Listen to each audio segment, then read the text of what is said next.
Starfield gameplay is finally here, and we're going to be breaking it down for you in this video. I'll be looking at the Starfield gameplay. I will loop it.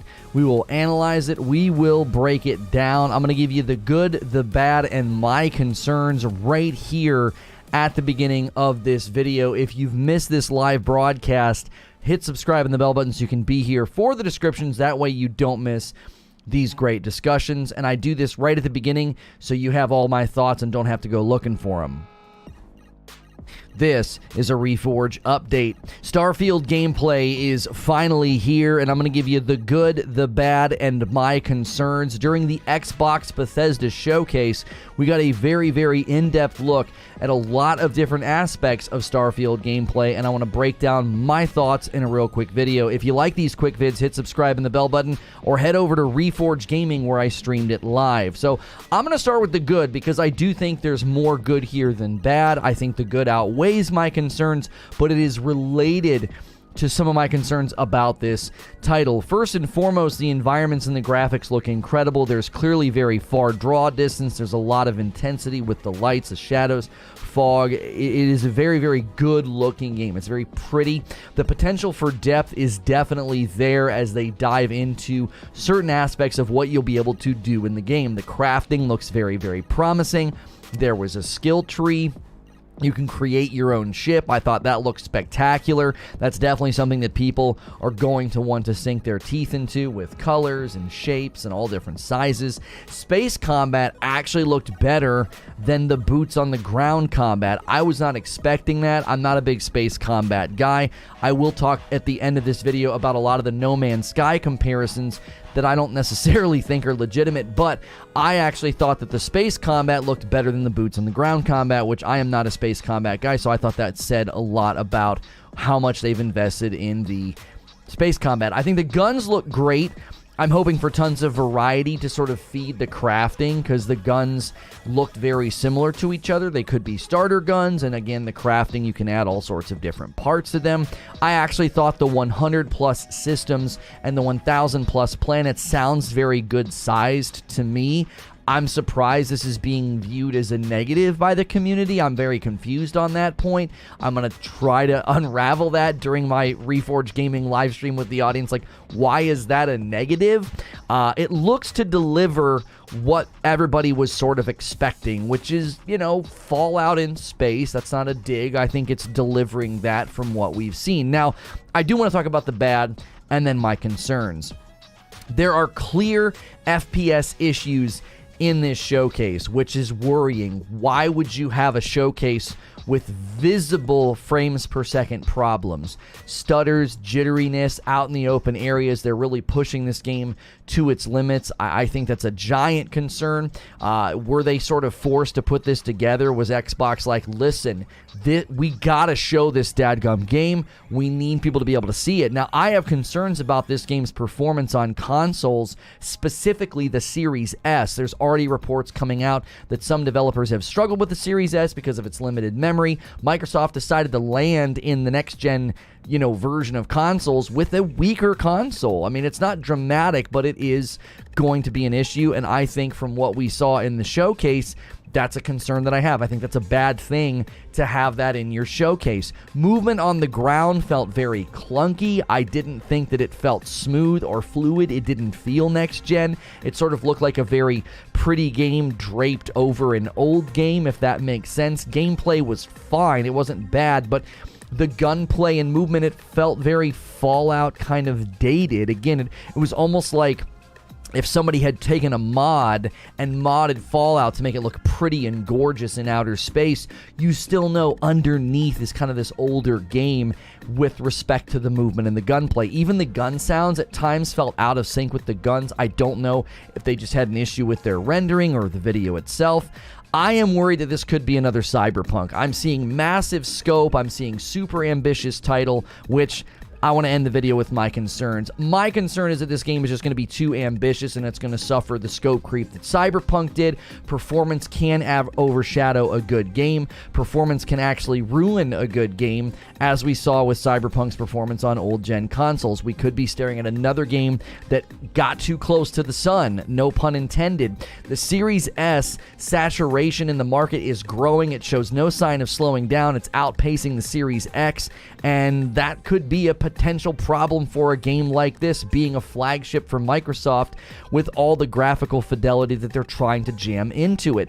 People are comparing it to No Man's Sky, I think unfairly, ironic. It's insane to think how far No Man's Sky has come, that people are actually comparing Starfield to No Man's Sky. No Man's Sky used to be a joke of a game in the industry. I love it. I love all the things they've poured into it.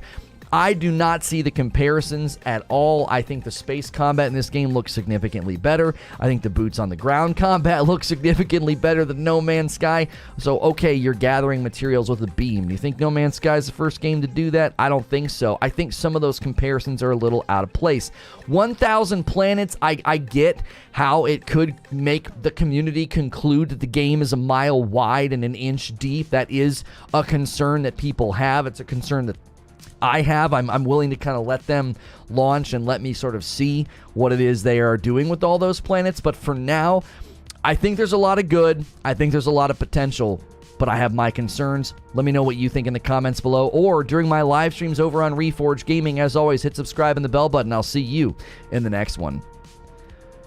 And I'll see you guys right now. Good morning, good afternoon, good evening. This showcase is just getting a lot of mixed responses. I do think there's a ton of good things in the showcase, but it's like, it's being insane. I just think the comparison to No Man's Sky is so funny that there's a smirk on my face when I think about how far No Man's Sky has come, that Bethesda descends with we finally get gameplay of Starfield, and Starfield's getting compared to No Man's Sky. Like, it's fantastic. Oh, I didn't unmute in Discord. Sorry, Discord. Good morning, Discord. Good morning, feed.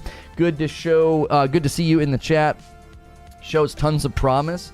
I think it shows tons of promise. I'm like, yo, the foundation's there. That looks like a great game. You know, crafting, making your ships. I'm looking at look at this skill tree. Like, look at this skill tree, man. Like, they've got combat. I think the one that he just came from is tactical. Oh no, it's tactical. I'm sorry, social.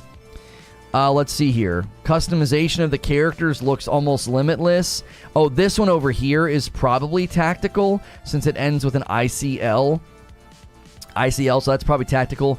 Then there's social, then there's combat, and then there's science. Oh, they're up at the top. I'm a freaking idiot. Physical, social, combat, science, tech. I didn't realize they were at the top.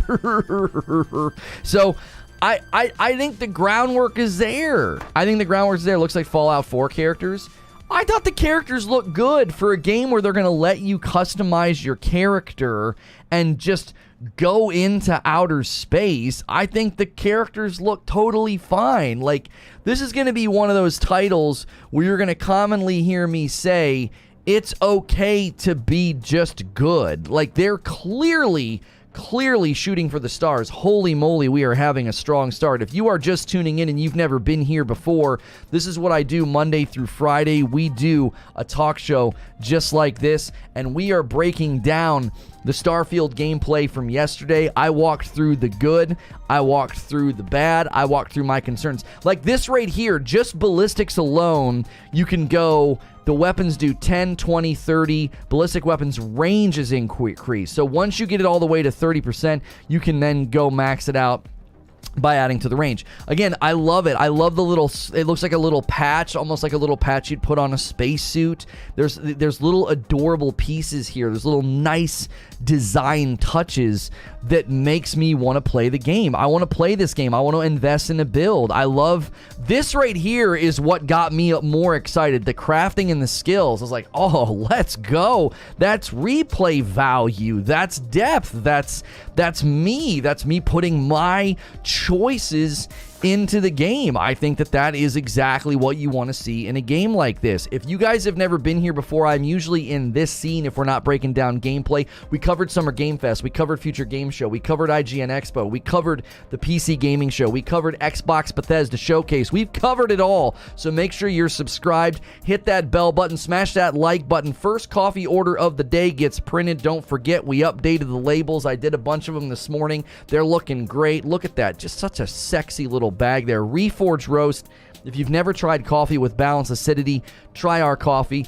Consider becoming a member. We are 40 members away from an emote unlock.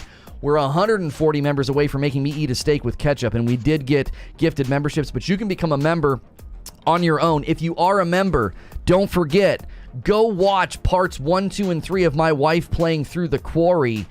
It was an epic bumbled conclusion. It's well worth the watch. Really, really fun. We hope you guys enjoyed that extra dose of members content over the weekend. We couldn't put down The Quarry. We wanted to see what happened. Let's take a look here at more of the gameplay from Starfield. Here again is this again is what I really, really like. I see the depth here, okay? You got pharmacology, you got food and drink, you got outpost development, equipment, weaponry. All of these are potential things that you can work on in the game depending on where your, what's your cup of tea, what's your poison here. Weaponry, available projects 19. I would probably be down there with equipment and weaponry. I wouldn't be doing much with the stuff at the top. I'm gonna very much gravitate towards the classic RPG feel. I want to be strong. I want to be doing the looties and the shooties. That's what I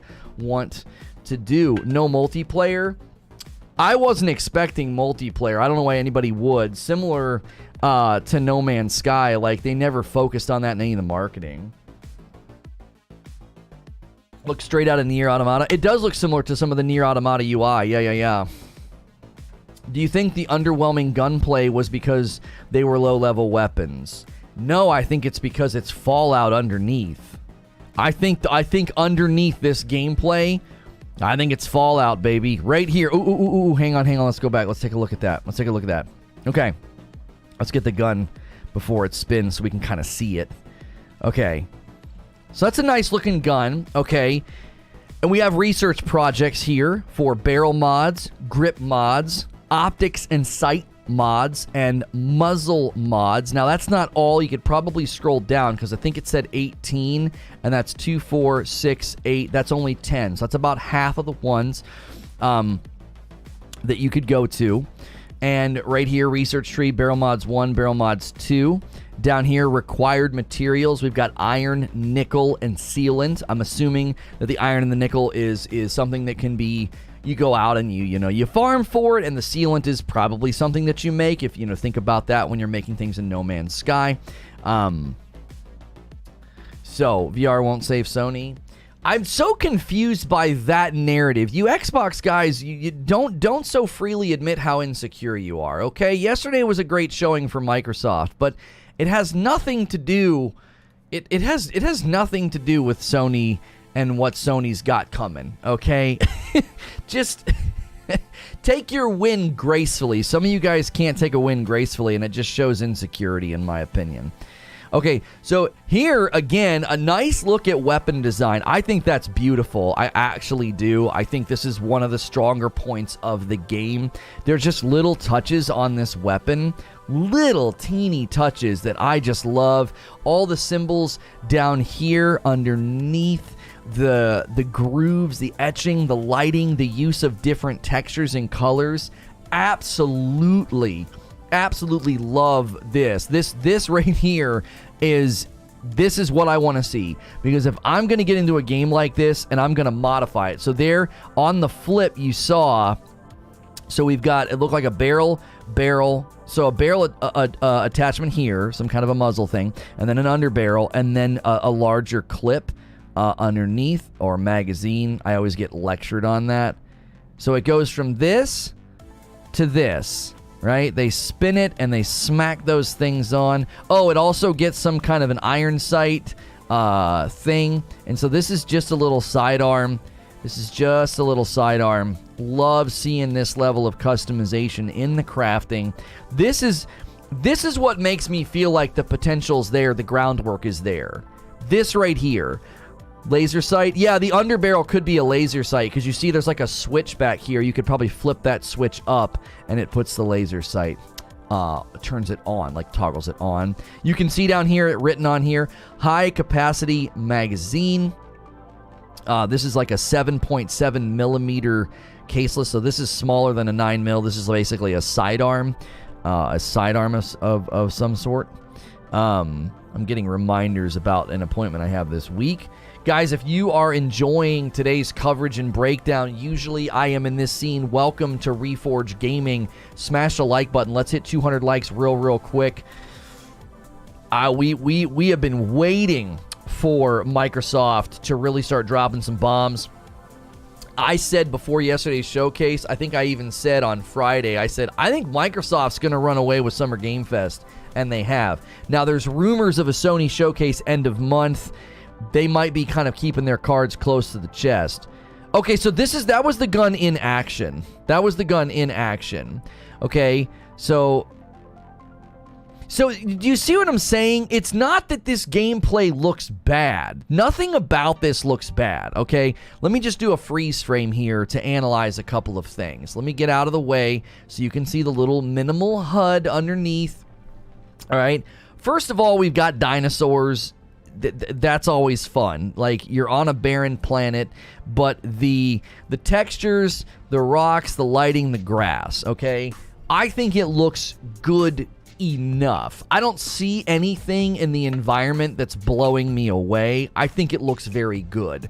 For a game where you're going to be wandering around wide open spaces, I think it looks good. I'm not seeing anything that's like, holy moly. And this is why I wonder if the earlier footage where he's walking around slowly and then we see some frame rate issues, I'm wondering if that was just them turning everything up to 11 and it causes some frame rate issues. Here, it seems as though they've turned some of the fidelity down. They've turned some of the lighting and shadows down. I'm seeing a lack of shadows on the grass as an example. It's not quite as vibrant and substantive as the opening showcase. So if you watch this gameplay, I'm not seeing as many issues with the frame rate. Now, what I am seeing, that was probably my favorite planet right there, the barren one at the end.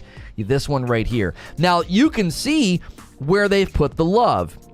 So the texture of the rocks back here looks very much, sort of painted on. That's fine. I'm okay with that in open world games. I don't expect every rock to look like somebody handcrafted it, but look at the texture on the actual alien. That's where they've put the love. Look at the lighting over here on this leg. That looks phenomenal. That looks very, very good. And I hope that's where you see distinct differences, where the guns themselves, this is actually a new gun. We didn't see this gun earlier. Looks like a little subby.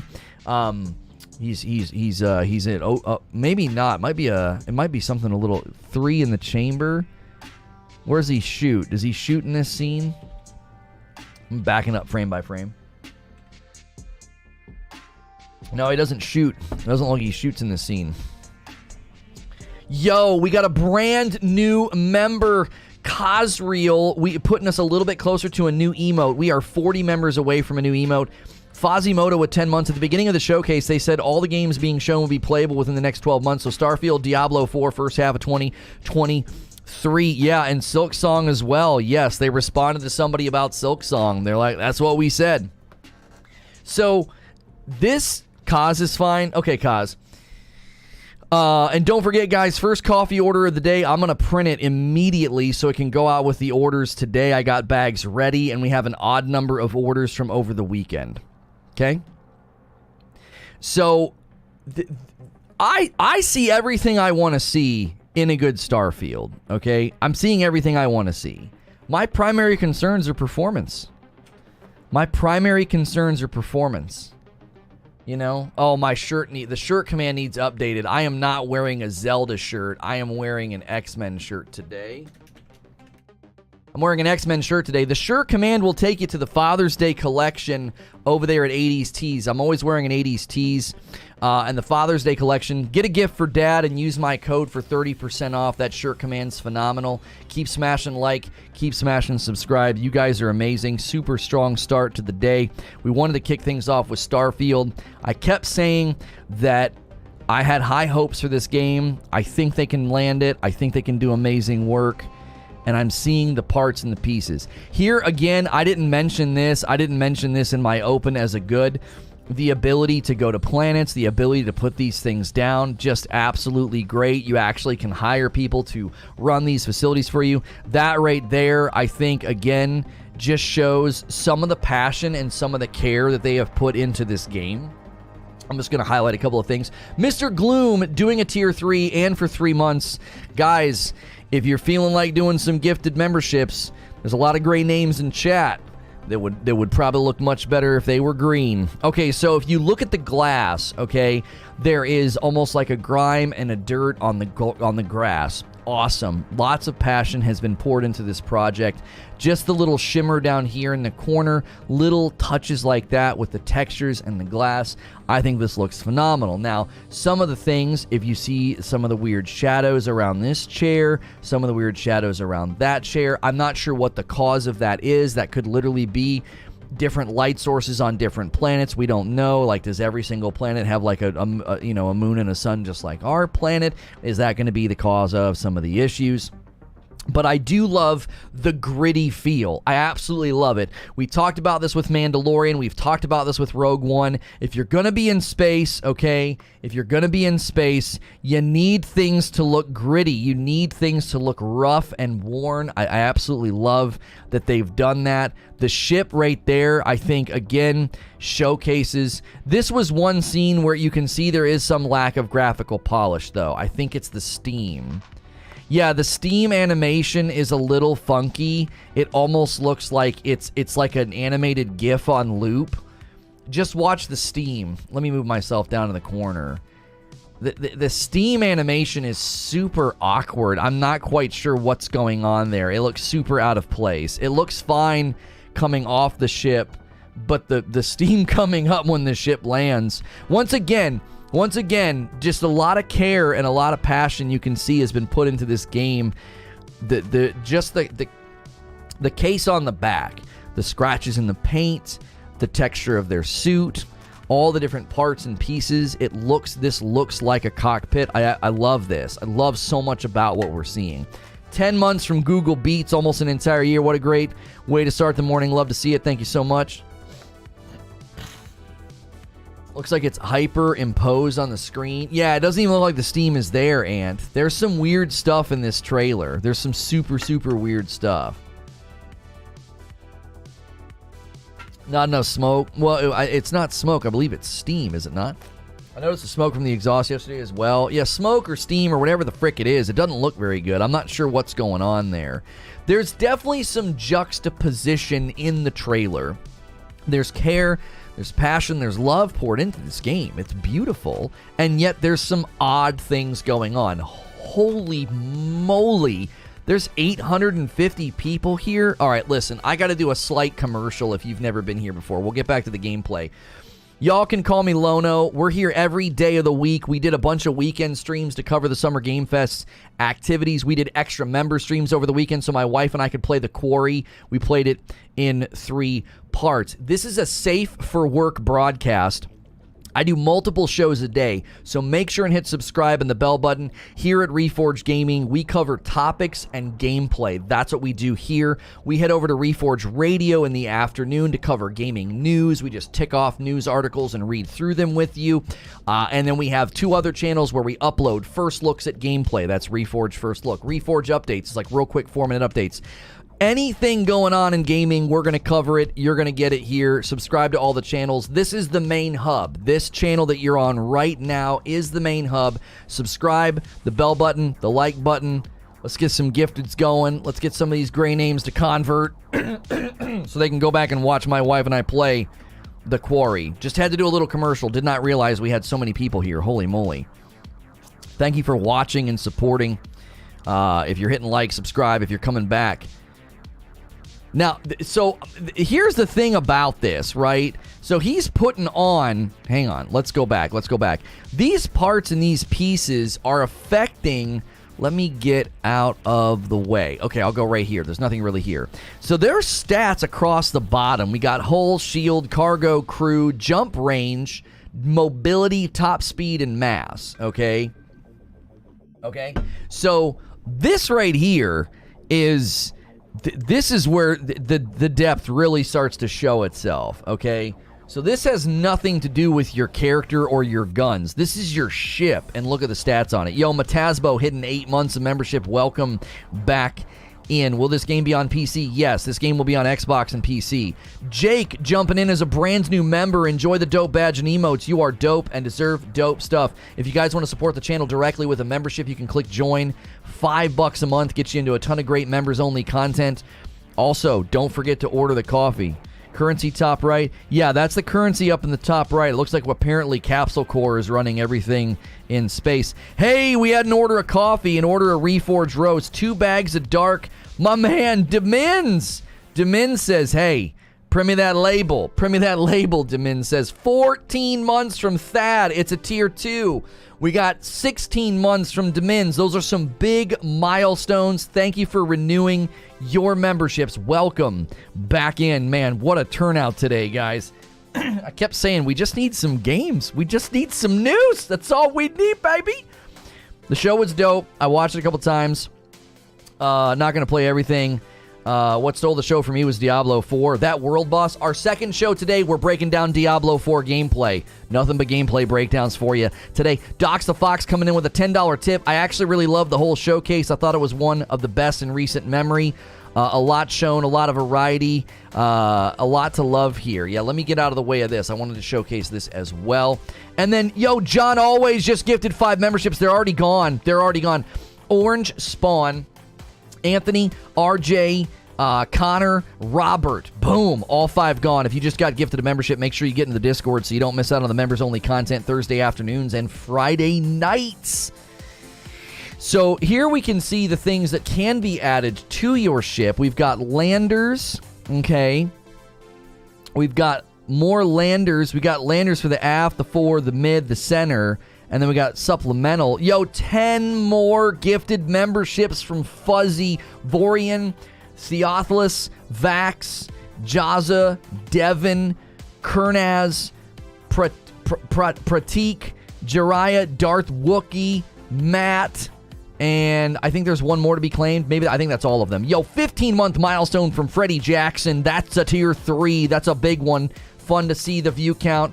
Oh my, I'm ever excited to play this game. Yeah, I am as well. Here's the thing, all right? Lost your shirt in Bitcoin over the weekend? You hate to hear it. So up at the top, you can see he's looking at landers. There's reactors and there's habs. I don't think we get a look at those, though. So here's the color.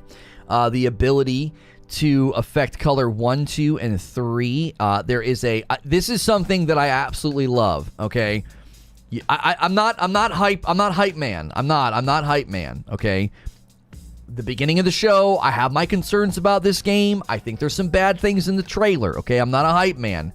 But what I'm seeing here is what I love to see, okay? Thank you, Blueberry Puffin, for 8 months of members. If you guys have never been here, we're usually in this scene having a talk show, but right now we're doing gameplay breakdown. I am safe for work. You can subscribe in confidence.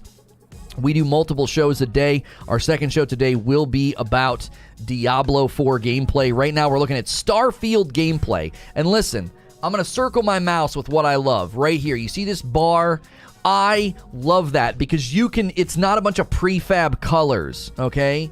It's not a bunch of prefab colors. A $7 tip from VJ. Man, I was searching for your channel. Happy that I found it today. Happy you're doing good. Keep rocking. Yo, welcome back, VJ.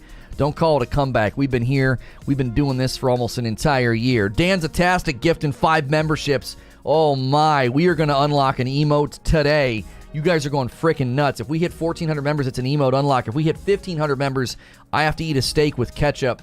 And Prentice, Rob, Ba Edits, Dirty Thirst, and Connor all grabbed those memberships. Boom, boom, boom, boom, boom. Already grabbed.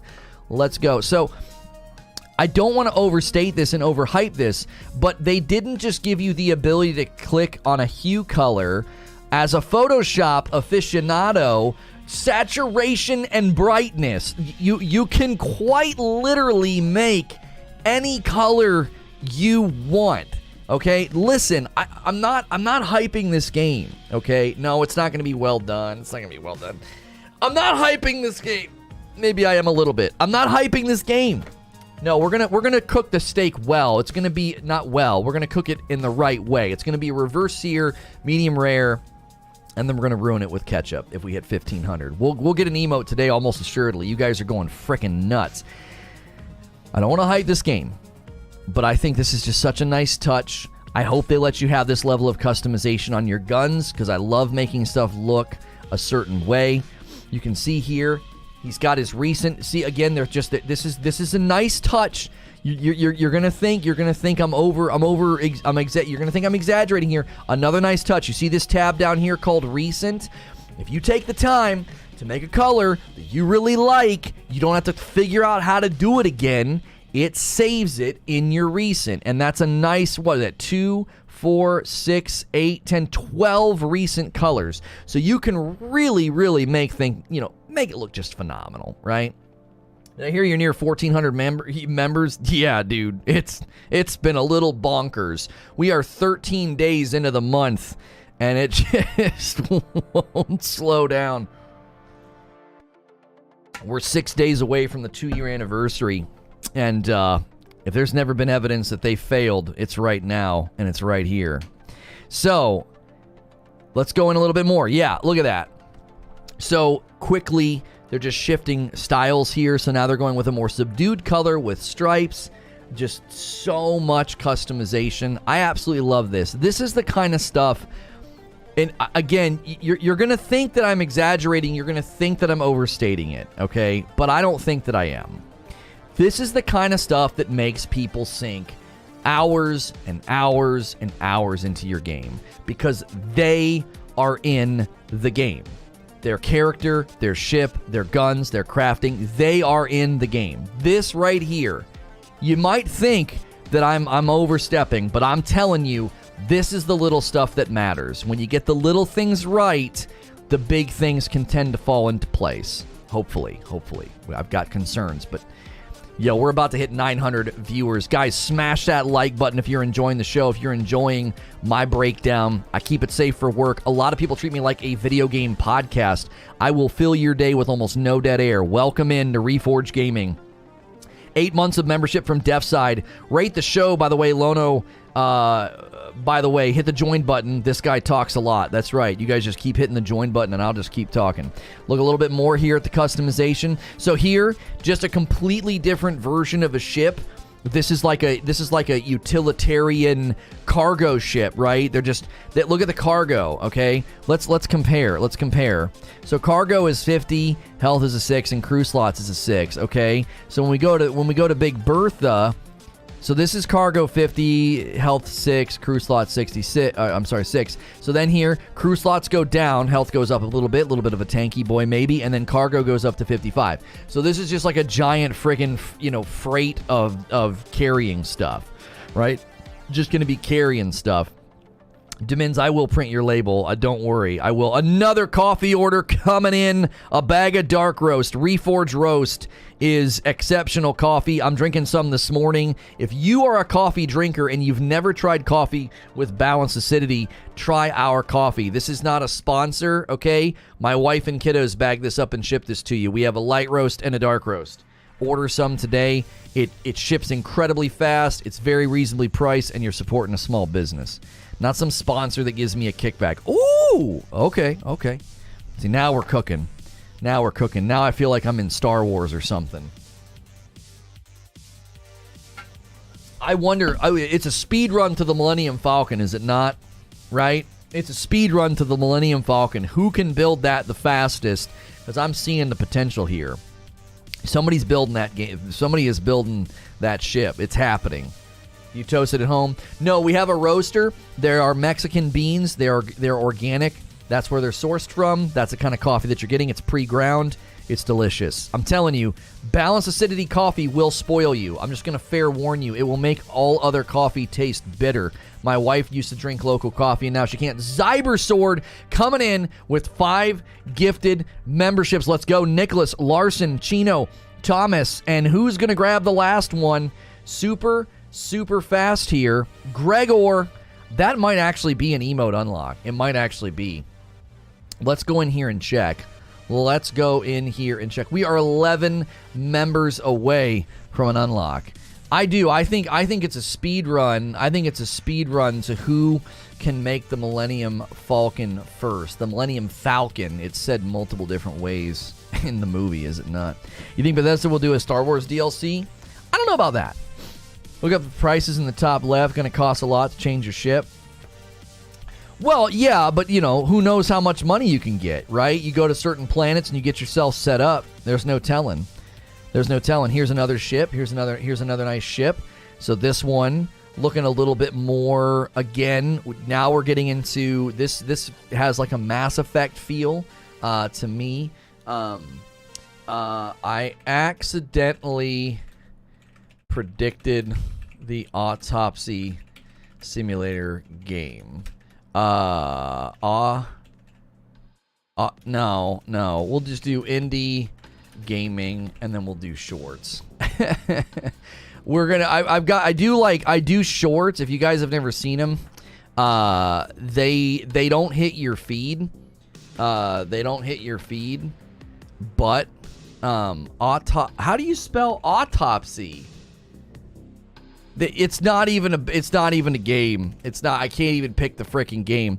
Anyway, we publish shorts that they don't hit your feed, and hilariously during our Summer Game Fest coverage, I predicted the Autopsy game name like totally by accident. So yeah, that's how I was spelling it. Auto PSY. Yeah, that's how I was spelling it. It's an autopsy raid. Oh, who's raiding me? Is it someone named Autopsy? I'm just kidding. All right. Let's continue. 970 viewers. Oh, isn't he handsome? All right. Less of Todd, less of God Howard, more gameplay. Here again, I want to point out the love that they poured into this game. If you've never been here before, man, hit subscribe, hit the like button if you're enjoying my coverage. I do a talk show Monday through Friday. We're usually in this scene here. I am safe for work, but I love that they've got this looking worn and old. The scratches under here, all this, I don't even know what you would call that. Corrosive something, mold or whatever. Do a poll. Let's do this. Let's just do this. Starfield gameplay. What did you think? Awesome, good, average, bad. Awesome, good, average, bad. Let's just do this. We did this the other day and we felt like it was better. ABCD. ABCD. How would you grade it? Starfield gameplay ABCD. I think that's easier than using words like average, awesome, look and it's everywhere, right? Little touches everywhere. Over here on this metal, looking worn, scratched. Again, there's just I feel that there's a lot of passion poured into this game. I really, really do. And this is where they surprised me. So this was the point in the Starfield gameplay showcase. I was shocked. Okay, first and foremost, okay, track with me here. So people comparing this to No Man's Sky, okay? I don't know why. I love No Man's Sky. I love Hello Games. I love Sean Murray. I think they're some of the sweetest, most passionate developers in the frickin' world, and they deserve all the praise. But the movement here and the scope of this planet, there is something different here. This actually, that right there, just that little pivot and the light source and that planet, that doesn't look like No Man's Sky to me. That does not look like No Man's Sky to me. That looks better than No Man's Sky. As much as I love No Man's Sky, oh, and by the way, I'm in the way of some HUD. So there is hull integrity down there, probably like a shield. Okay? Just want to let you guys see that. This looks better to me than No Man's Sky. Right here is what I was not expecting. The ship movement outside the cockpit. I don't like being in the cockpit. This right here is what sold me. I do not like space combat. I'm not a space combat guy, but this, oh my gosh, if I don't want to be in the cockpit, please tell me I can fight outside the cockpit, because that looks incredible. I'm telling you right now, I don't play No Man's Sky for space combat. I will 100% make an X-Wing and just frickin' fight and just shoot and explode ships all dadgum day. This is the part of the trailer that knocked me down. I was like, okay, the boots on the ground combat looks a little rough. Okay, crafting looks great. Making your own ship looks great. This right here blew me away. I didn't expect to see this level of space combat, because this is not what I don't play games for this. I don't. The combat looks exactly like No Man's Sky space combat. I don't agree. I think the space combat in No Man's Sky is, I don't know. It doesn't look as good as this. I can't say why. It could be the graphical fidelity. It could be the light sources. It could be the movement.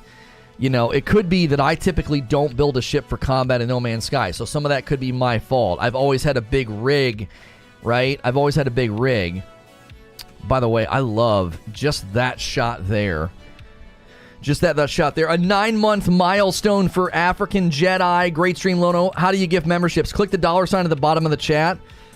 Click it at the bottom of the chat, and then do gifted memberships. Baker just gifted 5 memberships, and they shoved the bot out of the chat. Suck it, bot. 1, 2, 3, 4, 5. All 5 have been claimed.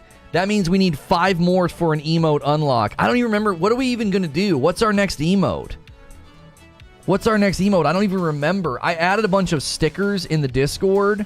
Maybe we do Lono Pray? Lono Crazy? I honestly can't remember. Terminal Stupidity just did 5 gifted memberships. Thad C just did 5 gifted memberships. Guys, grab those gifted memberships. There's over 1,000 people here. This is nuts. Let me get the gameplay off screen for just a minute. This is nuts. Listen to me. I am usually in this scene, okay? We do a talk show Monday through Friday. We do multiple talk shows a day. I am safe for work. If you're looking for a video game podcast to throw in the background of your day, hit subscribe, hit the bell button. You don't want to miss our content and our coverage. We will be taking a look at the Diablo 4 gameplay as well today. You guys wanted Lono Shrug. That's it. I think you guys wanted Lono Shrug. Lono Shrug was it. Yeah. Okay, let's get back to the gameplay. You guys can support the channel with a membership. You can gift memberships. You can Lono Blind is pretty good. I think we're going to do Shrug. I think we said we were going to do Shrug. A lot of people voted for it last time. So let me go in here, and that should be enough. Add another emoji. Bam! Select the image. Should be in downloads. And I'm looking for the word shruggy rug. There it is. Shrug original. Okay. Save and publish. All right, you guys just unlocked Lono Shrug. 100 more members. 5 more gifted members from Prodimator. Thank you, Prodimator, for gifting memberships. Toretto hit a 3-month milestone. Much love from Wisconsin. Smash the like button. Guys, thank you to Terminal and Thad and Prodimator. Holy fricking moly. Okay. I want to analyze this part of the video, because you guys are going hype crazy. I want to analyze this part of the video, because this is where I want to silence all the crybabies. All the preemptive crybabies that are like, 1,000 planets? They're all going to be barren and empty. All right, get ready, crybabies. I'm coming for you. Yo, a 50, probably a 5 spot from Ration. We are now 86 members away from me eating a steak with ketchup. What the actual frick is happening on this channel? Thank you for being here. I am absolutely blown away. I'm blown away by the support. I hope if you're new, you're enjoying the show. I hope you come back multiple times throughout the week. We put a lot of work into our shows and our production quality, audio quality, and again, I am safe for work. You can subscribe in confidence. I'll be in your sub feed all week. Now, to the 1,000 Planet Crybabies, let me talk to you for a minute, okay? I just want you to count the biomes. I want you to count the biomes, the graphical fidelity, the graphical differences, the lushness, the substance, the colors, the potential resources, okay? Look at that. Okay, so already, we went from desert to snow-swept. Absolutely beautiful. Now, this is what someone's going to do. They're going to point to that area out there. Yo, Chris just gifted 5 memberships. Let's friggin' go, dude. What is happening? Think your lights are a little too bright? It's not my lights. It's the dadgum monitor.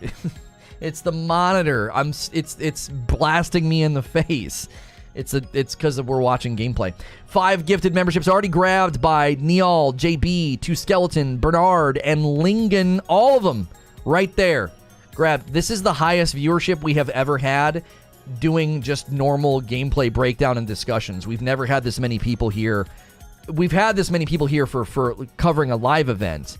This is insane. This is absolutely insane.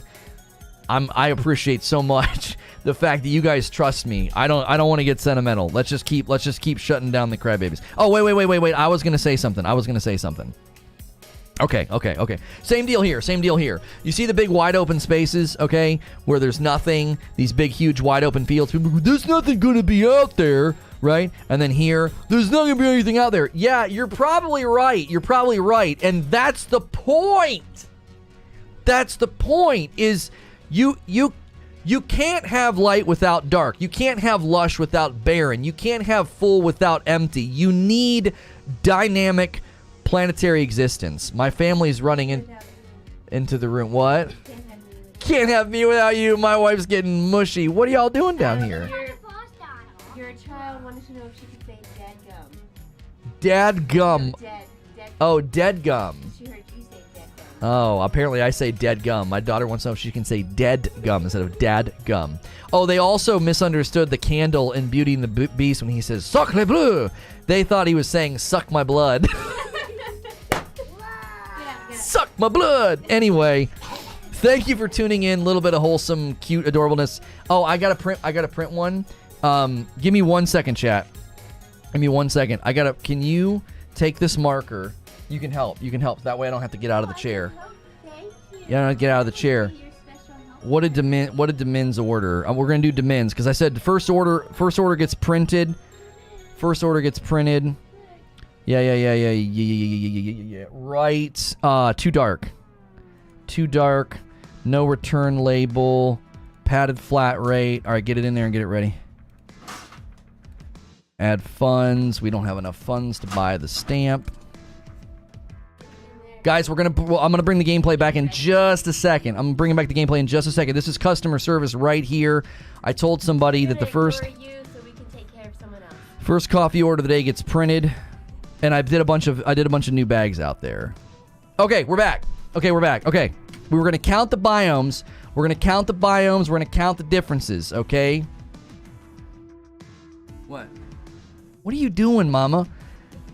So again, I want to reiterate something that I think is so important, because I think the criticism, this idea that you can't have barren wastelands or deserts or areas where there's nothing.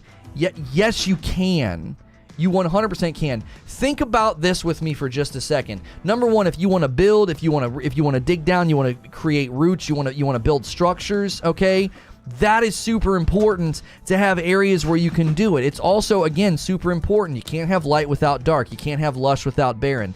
You cannot have those things. You can't have me without you, as my wife said. It doesn't work. If every planet was nothing but plant life and animals as far as the eye could see, that's called too much of a good thing. Okay? That's called too much of a good thing. I think that could be bad. So people being upset about that, I think it is unnecessary. Okay. Also, it seems that you've got cities places where you can go and hang out. This, again, these are structures you can build, and I know people are going to look at this and think, my gosh, how many of the 1,000 planets are going to be like this? How many of them are going to be barren and empty? But you have to consider they could be rich with resources. They could be great for building. You just don't know. You can't. I do not want to judge the game based on this. Okay, so now we're going to get some good biome diversity as well as character just walking around. Apparently, there's still gifted memberships to claim right now. Click the green boxes at the top of the chat and say allow gifts. If you can hear my voice right now, you can get a gifted membership to this channel. Click the green boxes at the top of the chat and hit allow gifts. Here can be, rich with resources, Now, I am not trying to be a hype man. I'm excited about this game. I'm not trying to be a hype man, but let me tell you, I uttered my concerns at the beginning. Okay, there is the difficulty with having 1,000 planets. The game could feel like it's a mile wide and an inch deep. It could. And the frame rate issues are concerning. I think frame rate issues can be resolved with optimization and dumbing down, the graphical fidelity. I think the frame rate's the worst at the beginning because they'd had everything turned all the way up. Is that biome diversity on just one planet or multiple planets? I have a feeling these are multiple planets, Ferryman. The sun, the desert planet and the snow swept planet is not this one. Like, this looks like, a forest in California or something with a dinosaur. This right here. I'm telling you, man, the comparisons to No Man's Sky, I get it. That's a feather in No Man's Sky's cap. That they have come that far. No Man's Sky has come significantly far if people are comparing to this game to it, but this is not what No Man's Sky looks like when I play it. No Man's Sky is beautiful, okay? It is absolutely beautiful, but it doesn't look like this. Different art styles can give different experiences. I really think so. The Torch with 10 months milestone. There's only supposed to be one Goldilocks planet per system, of course. Many of the planets will be barren. Is this launching on PC? Yes. My theory is what you said. They had ultra-high graphics on. I think it was smart because the goal was a showcase, was to sell the IP itself to us viewers. Gameplay can come later, in my opinion. Look at that. Love it. I like that. So, to me, I feel like No Man's Sky is more in, sci-fi fantasy because the plant life and everything looks so crazy. I love that a lot of these planets feel almost as if you would find Earth-like planets.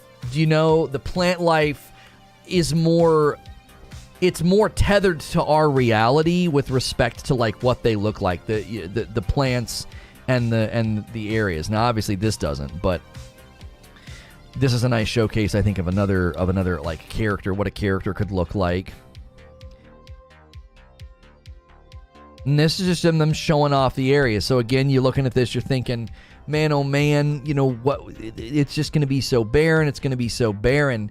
He says in the one section, Mr. God Howard said that there are planets that are barren, but they're rich with resources. So you're not seeing trees and plants and stuff, but you are going to be able to gather the resources, that you're looking for. Think about how enjoyable that content loop is. The thing that I notice in this section is just the scope of the game. It's just massive. And then a nice planet out there in the skybox. Beautiful. So this is a good example of again, we're not seeing animals, we're not seeing dinosaurs, but what we are seeing, is potentially a ton of resources. You have to remember that's a significant aspect of the game. You have to go out and you got to gather resources, right? Dr. Dinglenut just gifted 5 memberships, guys. Grab them quick. If you can hear my voice, click allow gifts. Jacob, Kevin, Merck, Tigraine, and more bacon. I love seeing names I recognize get gifted memberships. There you go. Inching us a little bit closer to me having to eat a steak with ketchup. 1,500 members is right around the corner. You guys unlocked Lono Shrug today. I can't even express how grateful I am for the support of the channel lately. I want to look at that one. I want to look at this one. This to me, this is, I'm telling you, there's something about it looking true to our planet and true to our existence that I think is incredibly charming. Yo, Arteram doing their own membership, not waiting on a gifted, decides to do it on their own. Thank you and welcome. And then 4 months from Asian Six Slaya. That is a Slick Slaya, sorry. That is a milestone. Guys, we hit 500 likes. Holy moly. If you are a new member or got gifted membership today, get in the Discord. You don't want to miss the members only content. I would strongly encourage you to go back and watch parts 1, 2, and 3 of my wife playing through the Quarry. Friday nights is a members only stream with my wife. And we decided to do a Friday, Saturday, and Sunday night stream over the weekend because we wanted to finish the Quarry. You can go watch it as a past broadcast as a new member. Yeah, I don't know. I wonder if people are going to give it grief about this, about it looking too much like Earth, you know, and not looking enough like fantasy the way that No Man's Sky has. But I'm totally down with this. I am totally down with a planet that looks like that looks like closer to Earth. Because then, obviously, you're going to go places that aren't going to look like Earth. I mean, although it is, see, still tethered to our reality in appearance and in plant life. I love it. You killed off everyone in the Quarry. No spoilers. No spoilers. Grounded realism over super sci-fi any day. Yeah, and I know that's a preference thing, so I'm not going to say one's better than the other. The FPS in the trailer looked close to 30 FPS. It's because it was. It was 30 FPS, homie. Look at that. Taking off. This is just like a barren moon. Getting a good look at some of the other ships here as well. Now, obviously, I do want to point out. Here is where you can see, this is not me going negative, this is not me bashing, but this is just me being honest, okay? You can clearly see in this footage, there is a datedness to the game. There are limitations to the engine. The way that those trees are kind of dotting the hillside, I will say, this doesn't look that great, okay? These trees, especially at the top, they look very copy-paste. It looks like somebody just kind of dropped them in the world. They look a little bit out of place, okay? So I think this is going to be one of the aspects of the game that will emerge over time, especially if they have to lower graphical fidelity, which they will. The version of this game that's going to run on the Series S is going to be severely turned down. I actually think that's why they had to delay the game. I think Series S is a potential challenge for this game, and they're having to optimize specifically for that console. So many new subscribers today. Welcome. I hope you're enjoying the show and the breakdown. So I think you're starting to see it here. This is an area where I feel like they've turned down some of the graphical fidelity because the trees look, you know, a little bit sort of just dropped in and placed. Those are Play-Doh mountains. That's how they're supposed to look. Here we get another. This is a cool little transition that they did here with going to another biome, another planet. You know, very desert, but also at the same time lush. Looks like there's some water down there too. Another one here, another planet, and another one here. This is the one from earlier, I think, or at least it's very similar to the one from earlier. If you have a Series S, I'd be very worried. I've already made some predictions about the danger that the Series S poses, and I actually think it's a self-made Trojan horse. I think Microsoft has sabotaged themselves, and that's not being a hater. I love Microsoft and Xbox. I want them to crush it and kill it. 12-month milestone for Water Marlin. Welcome back in. Guys, we are crushing it today. You unlocked an emote. We're super close to 1,500. I wouldn't be worried at all. I would. I don't know. They will optimize for the Series S. That's just more work, man. That's more work. You don't need to be worried. Just be prepared for a vastly different experience. I'm worried we're going to have a cyberpunk situation on our hands. People are going to say that it runs terrible on the Series S. That's a prediction that I have. The S will be just fine. I love how optimistic some of you guys are. I really, really do. I love how optimistic some of you guys are. But I'm telling you, man, I think some of the optimism is just misplaced. Whoops. That's not what we wanted to do. There we go. So right here, okay, so one of the reasons that I think the frame rate is rough in the beginning, okay? I think it's rough in the beginning. I think this section here, they have everything turned all the way up, okay? You've got draw distance seems almost all the way to the max.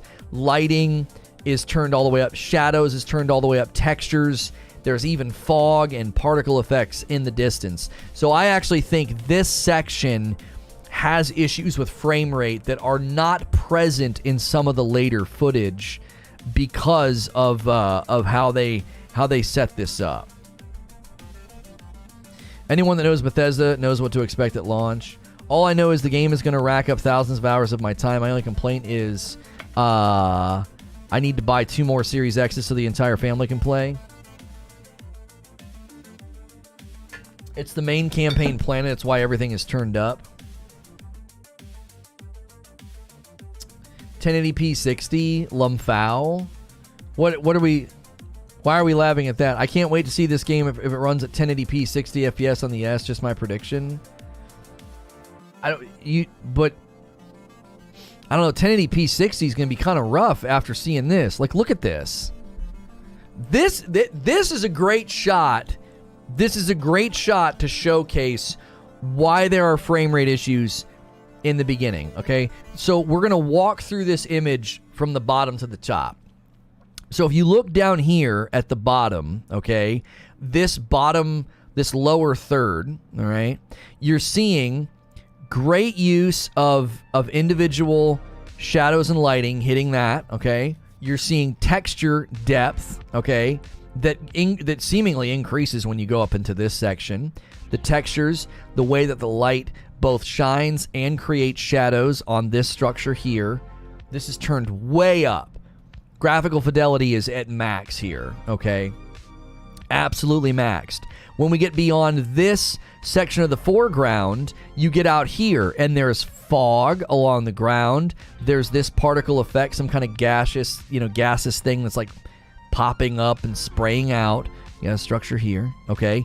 And look at the draw distance. It just keeps going and going and going. This mound, okay, right here, shows lighting and shadow and even low levels of texture. So they're drawing so far out. This is like max draw distance, max textures, max lighting. Everything seems to be turned all the way up. And then you even have like a bug on the ground here. Okay? That's why this section, I mean, the frame rate here as he turns, they are trying to hide it.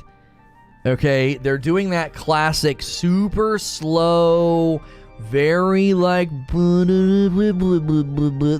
just kind of slightly panning. That is extremely common in games that are hiding 30 FPS. Okay, not knocking this game. Keep in mind, I just hyped the game for the last 20 minutes. Here's another great example of one of the things that they're doing. So the exterior of this structure here that I'm circling is not getting the light sheen and shine, and then right there behind you're seeing it on the inside here. Pop in. Where was there pop in?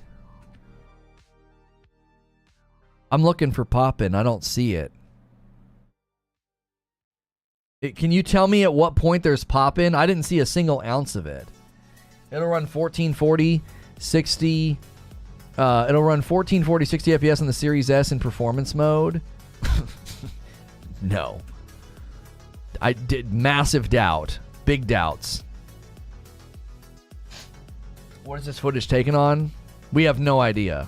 Toxic YouTube wins again. I'm not sure who's being toxic. I'm not being toxic. I'm analyzing, elements of the gameplay. Love stream has not here. Later in the trailer. Okay, a plant just vanished. In this footage right here, a plant vanished?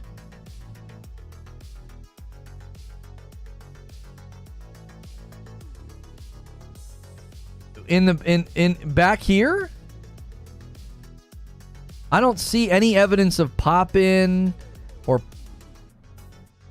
plants disappear. I didn't see anything. Yeah, this is probably on a PC, let's be honest. I didn't see a plant vanish. It got up and walked away? Yeah, I'm not seeing it happens on the path. I thought the alien noping out of there was a nice touch. Look at the rocks on the path. Go back like 30 seconds.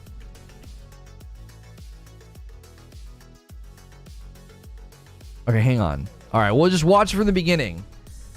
I'm not seeing pop in or pop out. I'm not seeing any evidence of what y'all are talking about.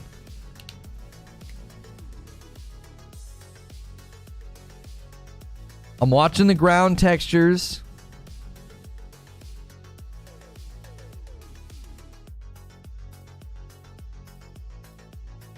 I'm not seeing it. On the left? I'm be honest, I feel like I'm getting trolled, so I'm just gonna move on. I am not seeing it. Somebody try and get me a recording in Discord, because I don't want to keep replaying it. I'm usually pretty good at picking that kind of stuff out, and I am 100% not seeing it. Barrier says I see it. Can you try and get me like an arrow, a recording, or something? I'm not being trolled, because I'm seeing longtime members saying that they're seeing it. It's there, looks like a rock. Okay. All right, so I'm not being trolled. I'm not trying to be rude and dismissive, but you guys have to know that YouTube chat likes to do that sometimes.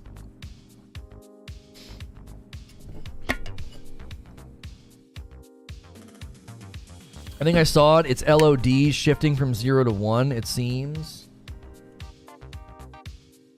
Okay, so it's in front of the bug. All right, it's in front of the bug noping out. Okay.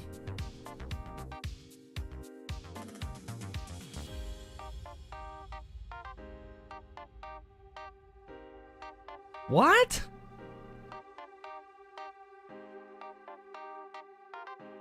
Oh, I saw it. I see it. Yep. All right, I'll get you the frame by frame. There it is.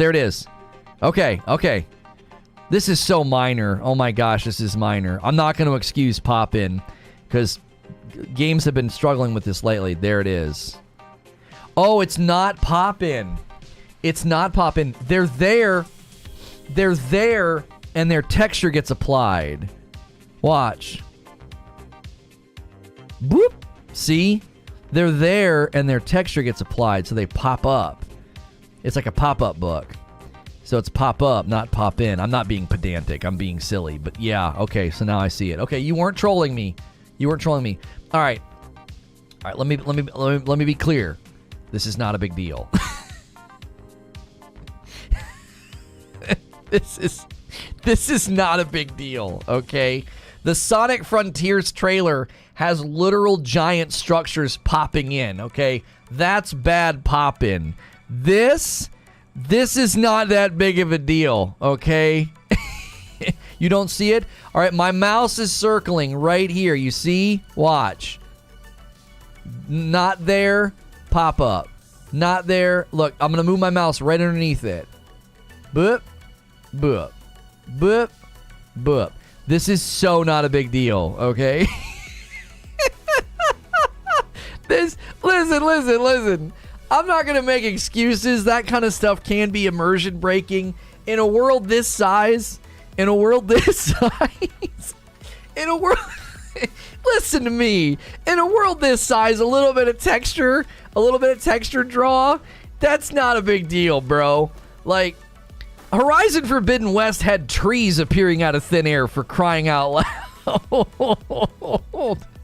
Horizon Forbidden West had trees. It's like, bloop, like, oh, there's a tree there. Like, and friggin' Sonic Frontiers has, like, roller coasters appearing out of thin air. Immersion ruined. All right, listen. Okay. If you're new here and you haven't hit subscribe, consider hitting subscribe and the bell button. I'm usually in this scene doing a talk show. We do multiple talk shows a day. I got more coverage coming up. We're going to be looking at Diablo 4 gameplay. And I am safe for work, so you can subscribe in confidence. So this next section that we're about to go in, this is where some of my concerns come from. This is where, again... All right, now listen. I'm going to make my case again. All right. Yeah, can we get some Lono shrugs in the chat? That's the perfect day to unlock Lono shrug. Let's just all shrug at that. That's not that big of a deal, all right? It's not that big of a deal. All right. Guys, every time a bot comes in, just try to shove them out of the chat with gifted members. Like, really make them regret targeting us. Like, we'll make money off of their trolling. Yeah, but Sonic moves super fast, bro. There's all the Lono shrugs. Okay.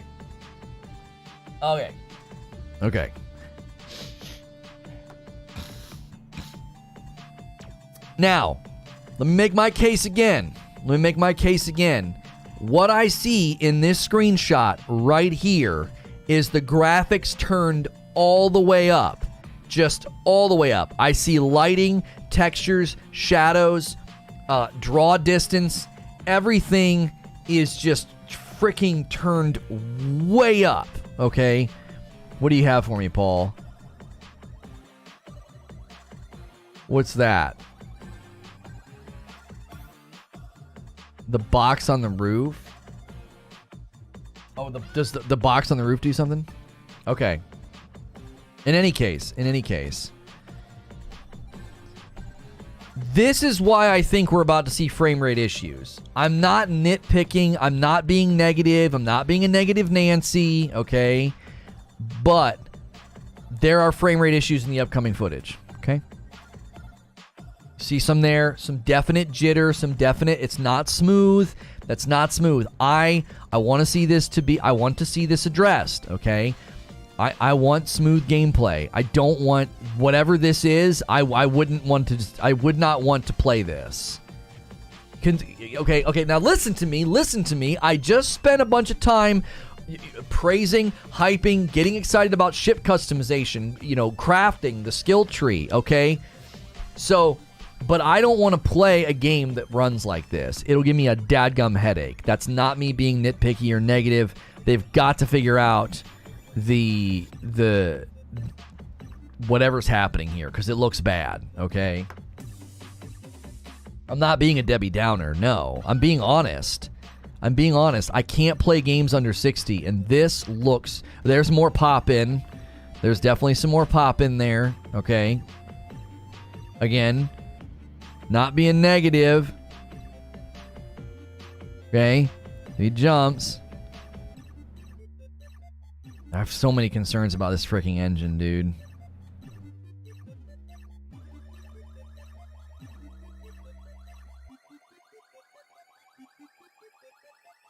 Where's the pop-in happen? Does it happen on the way down?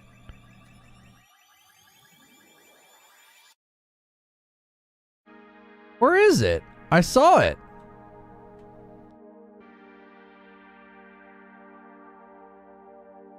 Sorry. We're frame by framing it.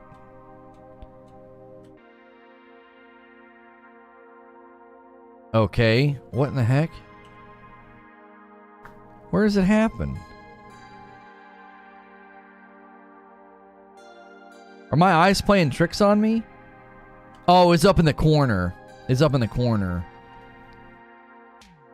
Okay, there it was.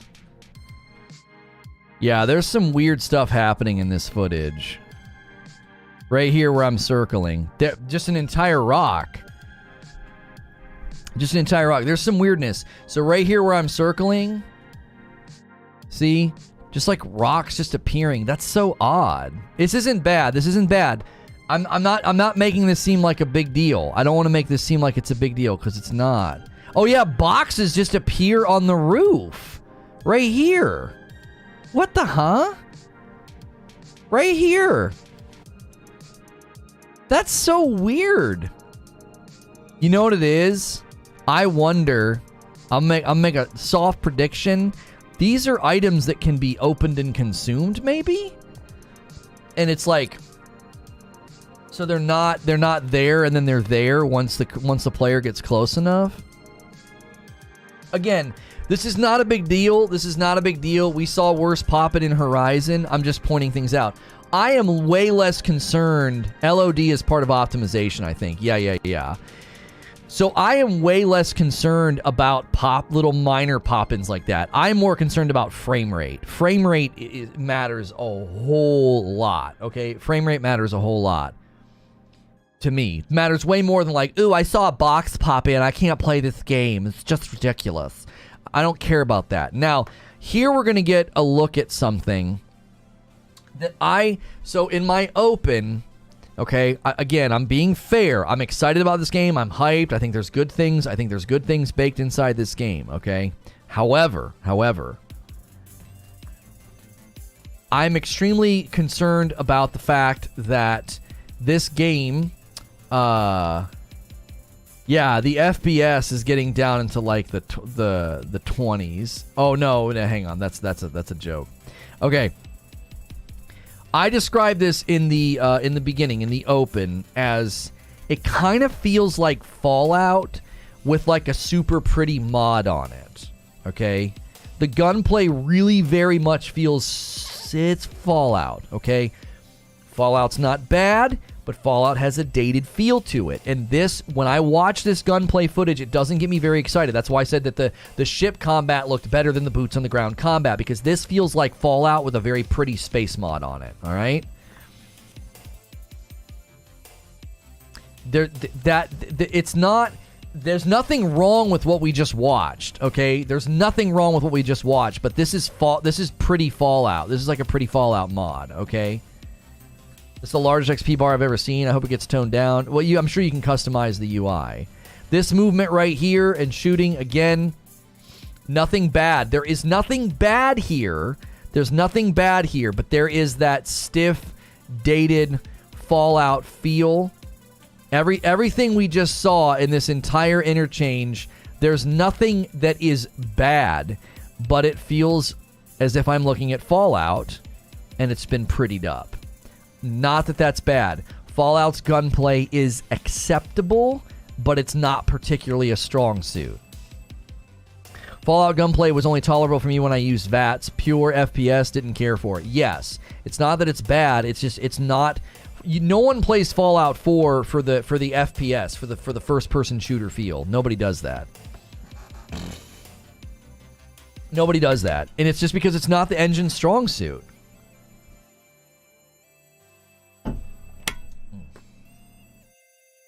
How's the character hold a gun in 2022 compared to 2015? This is another great section to showcase it. Now, this is early in the game, so the gun sucks, the gun's inaccurate, the enemies are inaccurate, okay? I'm telling you, there is nothing, hear me say this, there's nothing wrong with what we're seeing. But that's not next-gen shooter, okay? I'm not seeing next-gen shooter when I look at this. Now, this could be early game, super inaccurate guns, super inaccurate AI.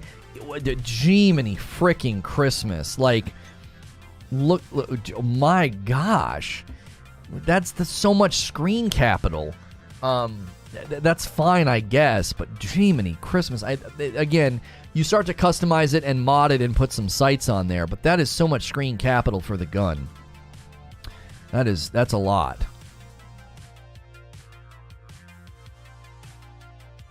That was kind of cool. Here again, now this to me, this right here, that is what I want to see. This feels like a next-gen game when he jumps and he does that, okay? If I can play the game all the time like this, I'll be fine. I think as a first-person shooter, it feels loose, it feels kind of clunky, but I think as a third person, if you approach it more action style, I actually feel that some of that clunkiness is more tolerable, I guess. I don't know, but I like this section the most. This is how I would play the game. This is how I would play. This feels more next gen. Maybe because I can see the patchwork and my character and my gun in a much more, the gun looks more flattering here. The player looks good, okay? This takes the dated gunplay and look at the difference there. You see what I mean? The difference in the gunplay, I think, is just so noticeable. It's so noticeable. when you go first person to third person. I think I'll probably play most of the game third person if they let me. Because it very much has that dated Fallout engine feel when you're aiming down sights and you're able to see bullets just pop out of the gun. Yeah, feels dated, man. And I'm not bashing it. This here is, to me, people have been memeing this and bashing this. I actually have no problem with this. I have absolutely no problem with this.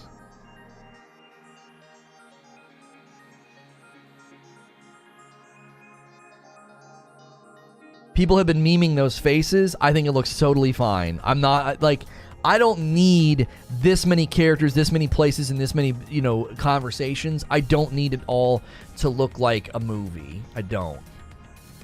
I'm actually okay with this. Now, there are people that are going to see this differently. There are people that are going to look at this and they're going to say, that looks terrible, that looks dated. You know what I'm saying? We are 76 members away from 1,500. You guys are absolutely freaking bonkers. If you're new and you got a membership today, please do me a favor. Bookmark my channel or get in the Discord, because when we do members-only content, it doesn't do the greatest job of putting it in your feed.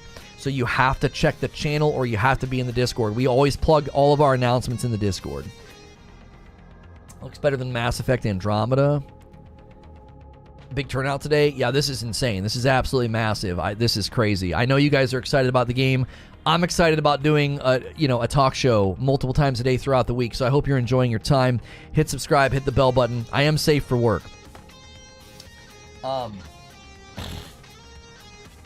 Everyone's cross-eyed in Fallout games. No, she's not cross-eyed. I mean, this eye is slightly off-center, but I don't know. I don't get picky about that kind of stuff. Any Elden Rings fans that knock this game's faces can go grind rocks. Well, different games approach things differently. This game is approaching photorealism, real-looking faces, and Elden Ring does not. You can't compare games of different art styles. That'd be like saying if you like Borderlands, you can't criticize this game's attempt at faces. Come on. Now, this guy I think is one of the better-looking faces in the trailer. I think he looks really good, right? I think he looks excellent. I think the facial movement's excellent. I think the skin texture's excellent. There's a lot, I think, to appreciate about him as a character, looking at you and talking to you. I think this is one of the better showcases of the characters in the game. Yo, YouTube Lurker just gifted 50? What are you doing? That's so many members. David, Cage, Tinyfoot, Arc D, Mumphy, Salty Grinder, Shakuzaloo, he likes me saying it wrong, Jeremy, Young Nazi, Faith, Liquid Beast, Binary Oni, Joey, Ollie, Neil, Nex, Evo, Nathaniel, Jampa, Hangin, that's 20. Oh, it's out of the frame. K Kitching, Bad Player, Therapo, Schlombean, Prophet of Depression, Tigraine, Derek, another Derek, not the guy who's here all the time, a new Derek, Dre, Jester, SR, that's 30 of the 50, Lee, Ken, Chris, Josh, Tyler. Oh, it's moving so fast. Where was I? I want to call it all the people that got one. Stu, Nicola, Alex. It's Cat Person. Christian, that's 40. Nova, Sergeant Shotgun, Pack Fu, Sups 101, Brian, Zachary, Eric, Pesh, Reaxic, and Absent Coder, and Nadan. That's all 50. That's all friggin' 50. Jiminy Christmas. That puts us like 26 away from freaking a steak with ketchup. You guys are so rude. I appreciate it so much. I think we just had a blip on YouTube because, yeah, we just had a blip. Major blipville. Everybody's going to have to probably refresh if you get a blip. Unless people just left because I was reading members. That's possible as well. But I had to do that. Oh, we didn't really break down that section. So we've got areas, we've got characters, we've got villages, towns, you know, NPCs, shops. I think all this looks great. You know, there's like an office building. So, see, you can really... No blip? Okay. I think some people got blipped, though.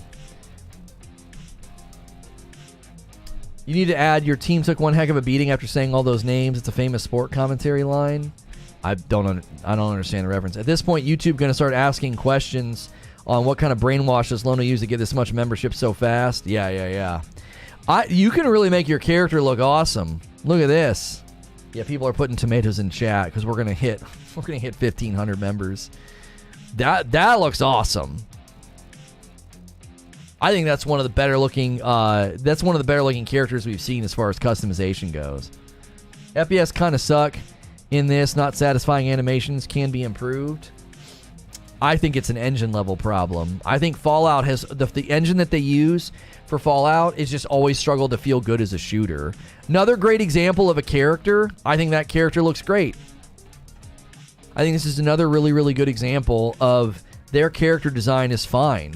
Yo, Red Rocket gifting 20 memberships. Holy moly. Ona, Eloso, Shino, Big Mole, Slick Destroyer, Senpai Naps, Dorian, Nick, Sid, and BGB. That's 10 of the 20. Rudy, Mr. Boot, Nolan, John, Docs the Fox, Sav, Pete, Taco, Jet, and Johnny. There's the 20. Red Rocket just did another 20. Oh my gosh. Martin, Sean, Alex, Odin, Lord, Distrain, Oliver, Tech Chaos, Raphael, Jordan, Jamie, Corey, Madara, Justin, the Aaron Arch, Vijay. Hey, Vijay just found us again today and just got a membership. Gus, Montov, Joey, and Purple Monkey. That's it. I think that's 1,500. Oh my gosh. Guys, if you just got a gifted membership, man, get in the Discord. 1,514 members. Oh my. That's 86 away from another emote. Guys, come on, man. What are y'all doing? This is unbelievable. This is unbelievable. I don't know what to say. I truly don't know what to say, man. It's just insane. It's just insane, man. It's always dark just before the dawn. You got blipped? Yeah, I think the gifted memberships are causing blips. I think they are. The bald character right here makes me really hope they have companion and affinity romance trees. What's next? What was the other emote people wanted this morning? Yeah, see, again, the lead-up's like, oh, it's going to be intense. And then you see the gunplay, and it just doesn't feel good. Say thanks, and Starfield looks cool. Another good character. This is where the Fallout starts to emerge, okay? When you love someone so much, you want to make them eat a steak with ketchup for fun? Yeah. We love you, Lono. Keep it up. Yeah, Lono Blind. Is that what people wanted? Yeah. We'll do Lono Blind. Get that Todd. What? Get that Todd steak ready, Lono. Todd steak. This is where the Fallout starts to emerge, okay? Because they start showing factions that you can join. This is all very Fallout. That armor looks awesome. Okay, I want to look like that guy.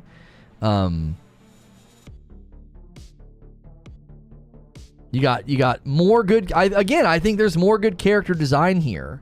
You know, I think people are zeroing in on that one character because she looks a little teensy cross-eyed, but I think we have great character design here. You know what I mean? Guys, keep in mind, if you just got gifted a membership, man, really make sure you're in the Discord.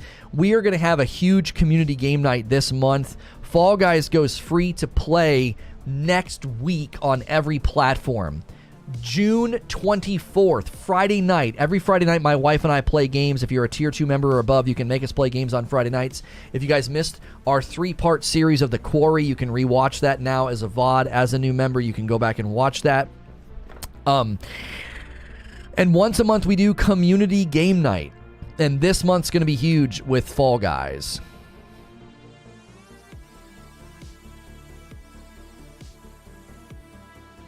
Okay, I didn't look at that. I didn't look at this one. I didn't break this one down. Again, I think the third-person combat looks more next-gen than the first-person, personally. 10 more memberships from Mr. Glum. What in the freaking world is going on? You guys are trying to unlock another one, aren't you? Meadow, Pixie, Boring Coma, T-Main, Paul Hermes, Angel, Illusion, and Wireless Showerhead, Ma'am Beezy, Art, and Popper's Clips. There it is. All 10 gone, just like that. New members, keep in mind, we do members-only content all throughout the week. All throughout the week. Thursday afternoon is an AMA, and Friday nights is a stream with my wife. We did skip AMA last week, but then I gave you 3 streams with my wife over the weekend, so we more than made up for it. This chat's insane. Yeah, this we've never had a stream. We've never had a stream like this before. We've never had a stream like this before. Even with live events, we've never had a stream this big.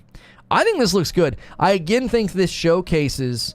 I again think this showcases the love they've put into the game. The gun looks excellent. The textures on the animal look excellent. I think this is very, very good. Almost 1,000 people here get the likes up. Yeah, I think we peaked at like 11 or 1,200 viewers. Yeah, 40 more likes and we'll hit 700 likes. This is just absolutely bonkers. This stream is going to hit 10,000 views total, or more, probably more once it's done. This is insane. It's just absolutely insane. Yeah, we're only an hour and a half in. Second time tuning into your stream. Thank you, Stefan. Anthem looked excellent. Yeah, that's true.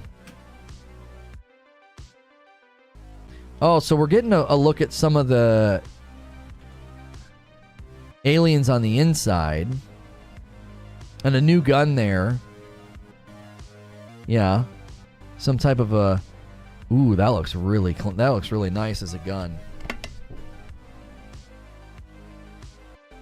Yeah, our second show today will be breaking down the Diablo 4 gameplay. We're breaking that down. That'll be fun as well. Like... I get that her eyes look a little, like, glassy, you know? Almost like she's kind of looking through you. But just the texture on her blue shirt and her jacket and the zipper. The detail on the zipper teeth. I don't know. I don't have any issues at all with the character design. I think the character design is completely fine. I think people are being a little bit, they're getting a little too into the character design analyzation. Like, she looks good too.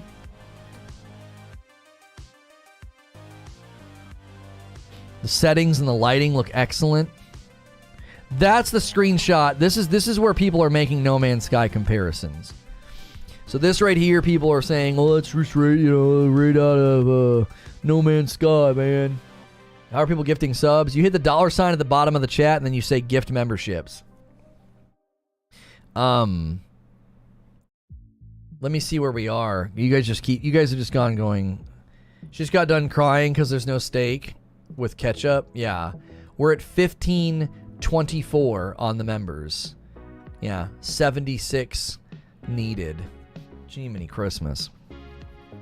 Only people that don't play Bethesda games are the ones criticizing the models, comparing it to much smaller linear games that can flush models better because it's so much more in scope.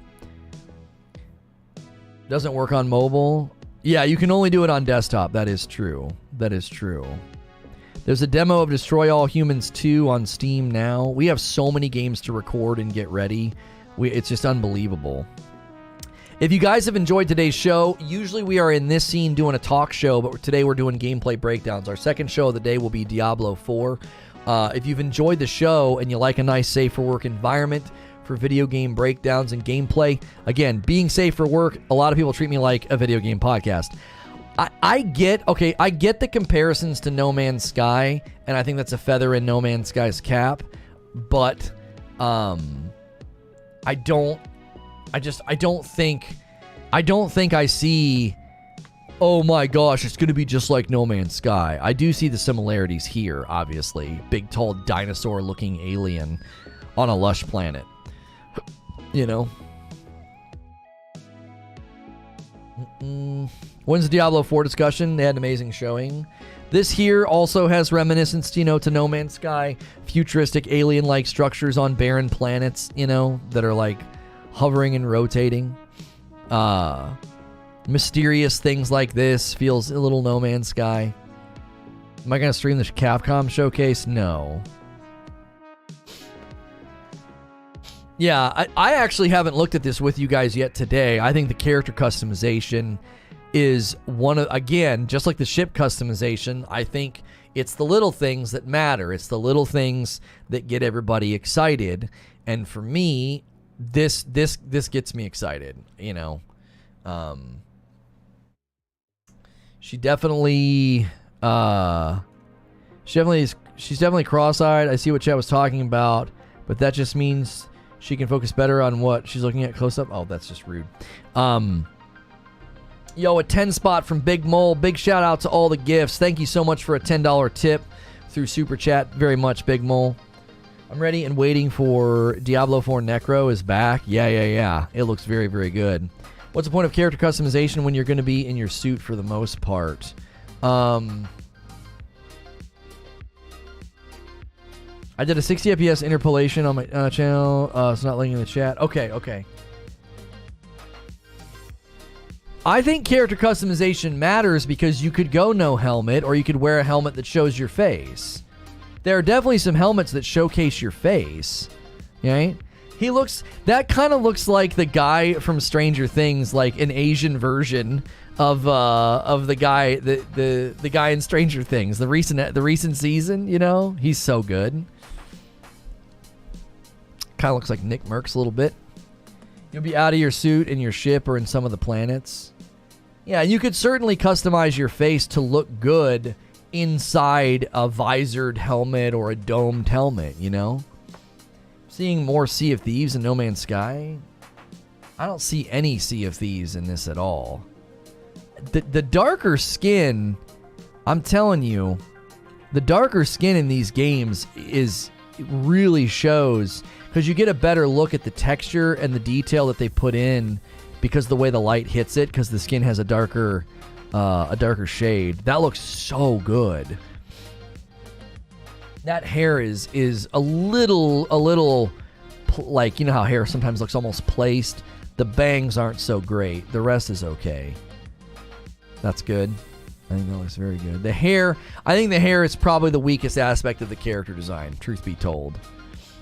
It's probably why the black guys look better, because they don't have long flowing hair, and so it doesn't distract from the character design. But I think that hair kind of sticks out and doesn't look so great. But the face looks really good. Yeah, I'm not gonna bash them for it, but I think the hair is their weakest aspect. So you can see what the character looks like, get into different hairstyles. See, when the hair is longer, it's harder to see all the different things too. Starting skills. Okay, gastronomy. You can craft specialty food and drinks and research additional recipes at a research lab. Oh, this is a chef. Dueling, melee weapons do 10% more damage, and wellness, immediately gain 30 points of health. So you can see over here behind me, let me get out of the way. Real good comb over here. There's a beast hunter, a bouncer, a bounty hunter, combat medic, cyber runner, cyberneticist, diplomat, explorer, gangster, homesteader, industrialist, long hauler, pilgrim, professor, ronin. Now, according to this bar here, this long bar that I'm dragging my mouse on, they're at the top of the list. So Beast Hunter is the beginning. It looks like there is, I don't know, 5 or 6 maybe beneath Ronin. Who knows? But there is some more underneath Ronin, according to this. So this is your sort of your starting class that you would pick. You'd pick from that list after customizing your character. So they went from their biometric ID to their body to their face. This is their background, and then traits. I don't know if they're going to show that to us. Oh, we're getting a look at some of these. Combat Medic. Pistols do 10% more damage. Med packs heal 10% more. Increase total carrying capacity by 10 kilos. And then Cyber Runner. Pistol does 10% more damage. Security. You can attempt to hack advanced locks, and 2 auto attempts can be banked. Persuasion. Gain an increased chance of success in speech challenges. I think this looks very, very promising for the Fallout RPG elements that people have come to love so much over the years. This is a cyberneticist. Medpacks do 10% more. You deal 10% more damage to robots and turrets. Laser weapons do 10% more damage. That's nice. And then the diplomat. Gain increased chance of success in speech challenges, persuasion, diplomacy. You can force a target NPC at or below your level to stop fighting for a while. Bargaining. Buy items for 5% less and sell for 10% more. And they picked the diplomat. Just to point out more, he kind of looks like the companion from Doctor Who a little bit from some of those seasons. Just to again point out the use of texture in character designs and the clothing.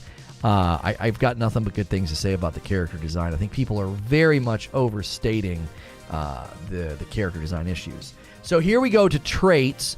So let me get out of the way again. So now we have one of 3 traits. So introvert X's out. If you look up here, when you pick introvert, it X's out extrovert. Makes sense. You really need your alone time. You have more endurance when adventuring alone, but less when adventuring with other human companions. Cannot be combined with extrovert. Okay. So, if you prefer to play this game without a companion, then you would go introvert. I'm assuming extrovert would mean, you get perks for playing with a companion, and then obviously you would pick that if you're big on always having a companion with you. Kid stuff. Your parents are alive and well, and you can visit them at their home, but 10% of the money you earn is deducted and automatically sent to them. What's the reason for that, though? There's no other players. It's like in Fallout, homie. You can pick a companion to be with you, like an AI. Neon Street Rat. You grew up on the mean streets of Neon. You gain you gain access to special dialogue options and better rewards from some missions on Neon. Crime bounty by other factions is greatly increased. Can't be combined with any other faction allegiance trait.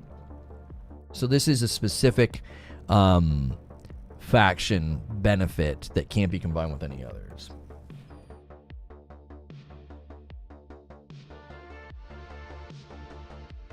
I just heard like a whistle. What was that?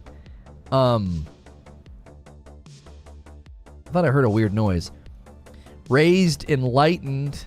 You grew up as a member of the Enlightened. You gain a significant discount at the organization store, but you lose access to Sanctum Universum store. Can't be combined with any other religion trait.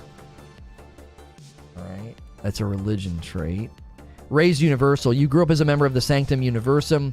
You gain a significant discount at the church store, but you lose access to the Enlightened store. Can't be combined with any other religion trait.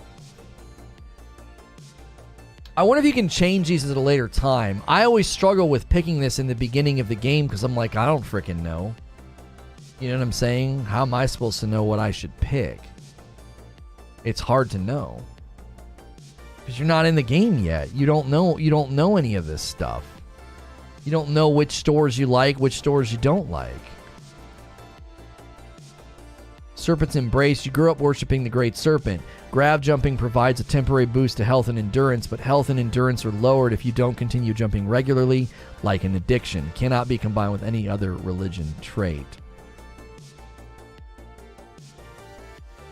Oh, hang on. Spaced. Your body has become acclimated to space. Health and endurance are increased when in space, but decreased when on the surface. Oh. Good back pop. Can't be combined with terra firma. Starter home. You own a small house on a peaceful little moon, but it comes with a 50,000 credit mortgage with Gal Bank. Okay. They're picking that one. They don't pick any other. Yeah, so here are reasons that you might want your face to look cool. See? You can definitely dress your character in a way that is showcasing your what you look like as a person, right? So we've got her, you got him. This again brings the Mass Effect feel, and you can see your face. So again, you know, if you give yourself a beard or glasses or whatever the heck, that would, you know, that would be showcased in that. And there, this has almost like a little bit of a cyberpunk feel, you know? A little bit of a cyberpunk feel. You can't keep getting away with this. What is that? Oh, are people claiming reused assets? Oh, come on. Come on. I don't know. Okay, that seems cheeky. I kind of like this look. The long hair with the beard and kind of like the jacket. Kind of looking like a space smuggler. That red with the black is pretty dope, though, too. Gonna have microtransactions guaranteed? That's not guaranteed. There's no. Have they said anything about microtransactions? We need to be careful speaking so strongly about micros. There might not be any in this game. I really like this spacesuit quite a bit. The question is, will we be able to do the color customization on this suit to the same degree? Where's the gameplay? We're watching it right now, homie. This is gameplay they're showcasing what your characters can look like. We just looked at the character customization. How do you smuggle space? Okay. So it seems as though there's 1, 2, 3, 4, 5 skill trees. All right. And then there is 8, 11, 16. So there's 16 times 5 is 80. So roughly 80 skills, it looks like. Just quick maths, right?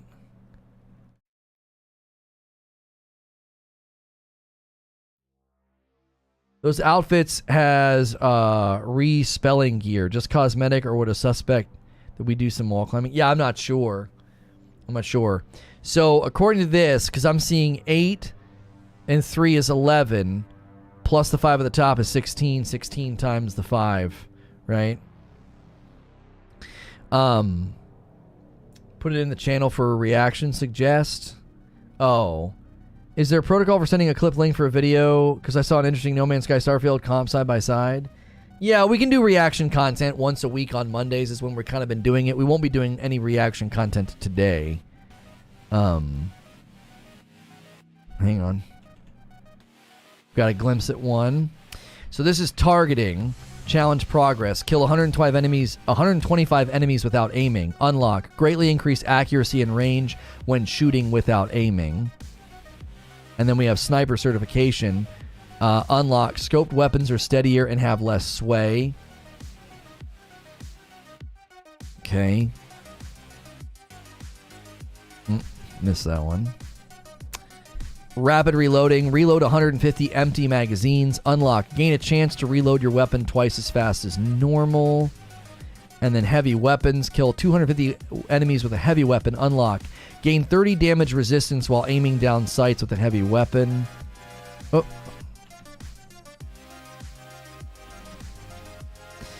Demolitions. Kill 125 enemies with explosives. Unlock. Explosives do 30% more damage and have a 30% larger radius. And then Ballistics, I think they click on. Joel Rogue with a $20 tip through Super Chat. Hopefully with 1,000 planets worth of space, Bethesda will allow community create quests and gameplay content. I mean, maybe. I could see them doing that. Now, they go into this one. They go into Ballistics, and they show, Ballistics. Each individual skill has 4 total ranks. The first 3 ranks are all the same. Ballistic weapons do 10% more damage, 20, then 30%. Finally, at rank 4, ballistic weapons is increased by 30%. So they just did it maxed out. They get this cool little patch update. I love the little things that they do here. We talked about this earlier. And then we looked at this. We looked at this as far as, all the things you can invest in, all the different mods just for guns that you can invest in, and, the required materials down below. So very similar to No Man's Sky. I am so curious what we've been looking at just now that you think is very similar to No Man's Sky. The level of customization on the guns. What were we looking at just before this? This here. Oh, the patches. Yeah, the patches are similar to No Man's Sky, but again, No Man's Sky is doing patches that you'd put on like a spacesuit. So yeah, that art style is not original to No Man's Sky. I love No Man's Sky, but I don't know. The patches for the expeditions, I think, is mainly what you're talking about. But the gun customization and crafting, like this right here, that's a nice showcase of the weapon. Another weapon showcase. Another weapon showcase. They don't shoot it, though.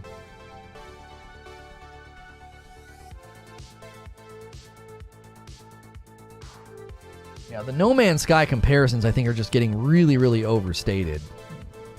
This obviously is similar to No Man's Sky, okay? I'll grant you that.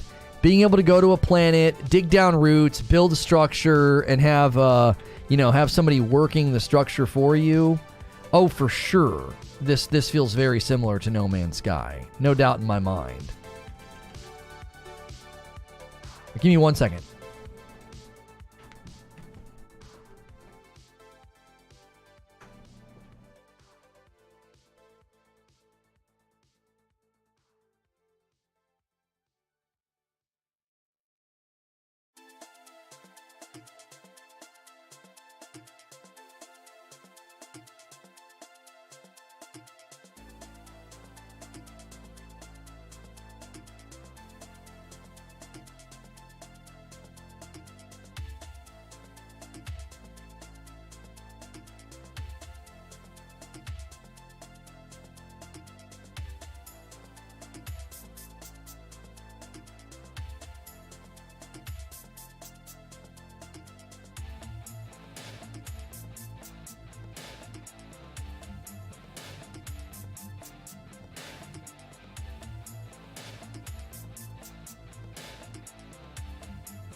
Okay.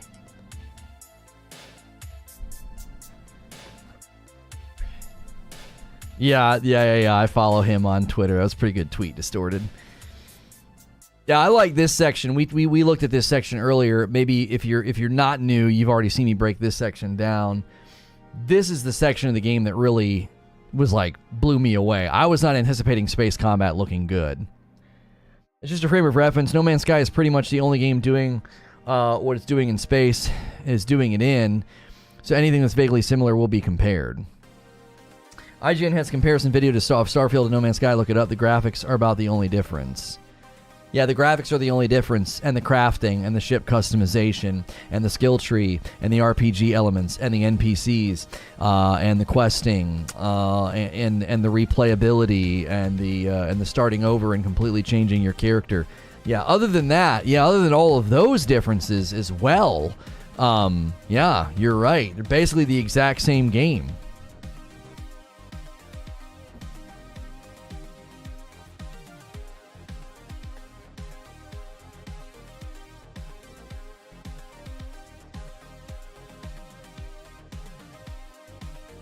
Most of that's also in No Man's Sky. No, there's no skill tree in No Man's Sky. There's no RPG elements like that in No Man's Sky. There's no replaying and respecking your character in No Man's Sky. There's no piece by piece ship customization in No Man's Sky. There's no weapon crafting in No Man's Sky. None of that is in No Man's Sky. No Man's Sky is a space exploration survival game. This is going to be an RPG. The foundational content loop is dramatically different. The foundational content loop is dramatically different.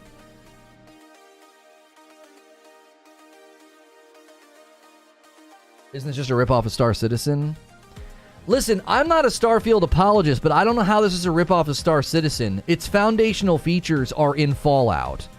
So they took their foundational quality points from Fallout 4 and they put it into a space exploration game.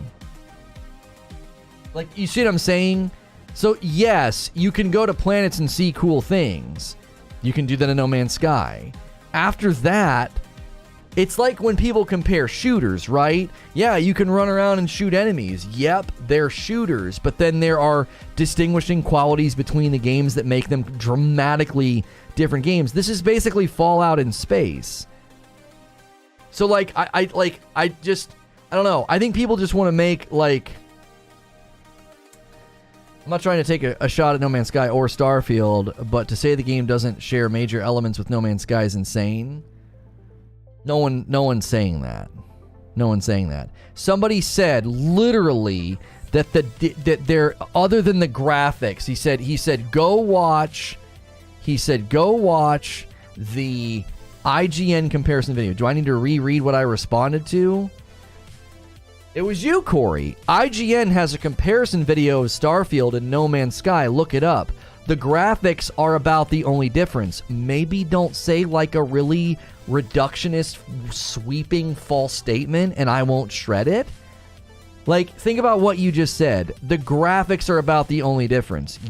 Listen, I'm not typing something dumb on YouTube. You are. Like, don't take issue with me.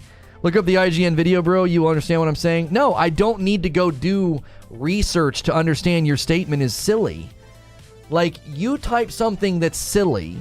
The foundational content loop in No Man's Sky is not RPG. The skill trees, weapon crafting, crafting your own ship, none of that level customization. The interaction with the NPCs. You said basically the only difference is graphics. That's just so ludicrous.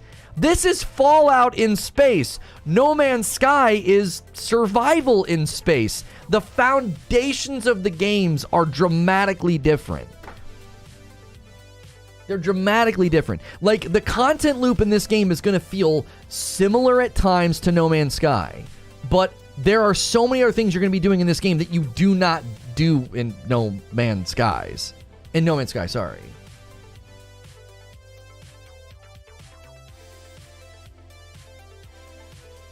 No Man's Sky is more like Minecraft. Starfield is more like Minecraft. Starfield will actually have fully voiced quests and side things to do. Yeah, you're going to be interacting with NPCs and going out and doing quests and things. Now listen, you can certainly do that in No Man's Sky, but let's be honest. the factions and the quests that you get from the factions, they're basically bounties. They're not like quests and missions with RPG structure the way that it's going to feel like in this game. Just from the things they've shown, this is far more RPG driven. So I'm not going to sit here and pretend there aren't similarities. I think the similarities are being grossly overstated when your conclusion is basically the only difference between the games is graphics. Oh, let's not forget the fact that there's boots on the ground weapon combat with weapon depth that is probably the likes of Fallout. And that's not in No Man's Sky. That's not in No Man's Sky. This guy is biased. The game is No Man's Sky 2.0, boring farming simulator. Your comment's boring because it's intellectually bankrupt. I'm stating and listing all the differences between the games, and you're just basically committing ad hominem. You're attacking me and saying I'm biased. Okay, well, substantiate your claim that this is No Man's Sky 2.0. In No Man's Sky, am I running around with guns that I've crafted and built for depth of combat? Like boots on the ground, first-person shooter combat? Are you actually going to try to tell me that that's in No Man's Sky? Because I'm going to laugh in your face. You have a single customizable weapon in No Man's Sky that has certainly gotten better over time, but it's not a first-person shooter at its heart. It isn't. The combat in No Man's Sky is very basic, is very... you shoot a couple of what? You shoot a couple little floaty robots? Yeah, you kind of craft your guns in No Man's Sky, and you kind of have gunfights, but it's not this. It's not this. Fully customizable weapons to run around and get in gunfights in? That's not a part of the content loop in No Man's Sky by any stretch. Is No Man's Sky set in space? Is this game set in space? Is this game newer? No Man's Sky 2.0, checkmate. I love No Man's Sky, but there's almost no combat. That's what I'm saying. Like, I absolutely love No Man's Sky. I do. I have done nothing but praise No Man's Sky over the years. I've defended No Man's Sky against false claims and false accusations. I am absolutely on team No Man's Sky. But if you're going to tell me this RPG in space, this Fallout in space game is just No Man's Sky 2.0, you're just a reductionist, thoughtless, anti-intellectual hater. You're not making thoughtful statements. You're not making substantive arguments. You're just some drive-by Reddit, Twitter poster who makes very, very silly, simplistic, reductionistic, armchair statements because you probably get likes and clicks from other thoughtless drones on the internet. Like, you're not saying anything worth saying or reading. I have concerns about this game. I've outlined those concerns about problems with performance. It could be too ambitious. Its scope could be too broad. It could be a mile wide and an inch deep. But I'm not going to sit here and substantiate and allow and give quarter to these lazy armchair thoughts. Well, IGN did a side-by-side, so it's basically the same game. Come on. Be smarter than that. No Man's Sky is a base builder, exploration, crafting game with no overarching lore or story. This is an RPG game with the same base as Fallout as Elder Scrolls. That's exactly my point. That's exactly my point. Those differences are real, but is that close to like PUBG versus Fortnite argument? Like, you can't build things in Fortnite, but they're very similar games. It's like a different game loop in No Man's Sky. To me, it's like comparing Diablo 3 and Hades. Okay? Isometric dungeon crawling combat. And after that, the similarities evaporate. You know what I'm saying? They just evaporate. Hades and Diablo 3, they have similar things in them, but they're not. No one would say that, well, Hades is basically just cartoony Diablo. Like, no one would say that. And, I mean, maybe an idiot would say that, right? But this game and No Man's Sky have... You can go into space, you can visit planets, and use a ship to do it. Walk around and, gather materials. And after that, every similarity evaporates, because it's like, you're not doing any of this in No Man's Sky. Look at this section of the game and tell me that this is in No Man's Sky. Complete character customization from your biometric ID to your body to your face to your background to traits. Like, this is literally step 1. Then there's 80 skills. 5 skill trees, each skill tree having 16, selectable skills, each skill having 4 tiers to it. Look at the starting things you can choose from: Beast Hunter, Bouncer, Bounty Hunter, Chef, Combat Medic. Now we've already left No Man's Sky in its genre. It's in its own genre. It's space survival builder. This is RPG in space. The content loop, the things you're doing, the things you're investing in, the replay value here, right? The replay value is massive. You could play as a cyber runner who really focuses on combat, and then you could replay it as a long hauler who wants to be big into, smuggling and gathering materials.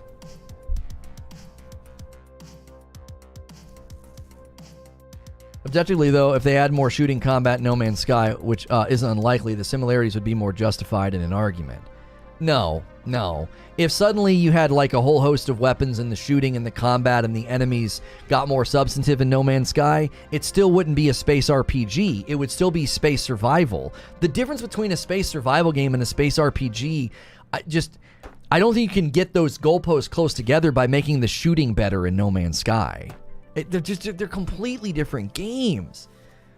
Like, as an enormous No Man's Sky fan, I'm sitting here telling you, no, you're not doing this in No Man's Sky.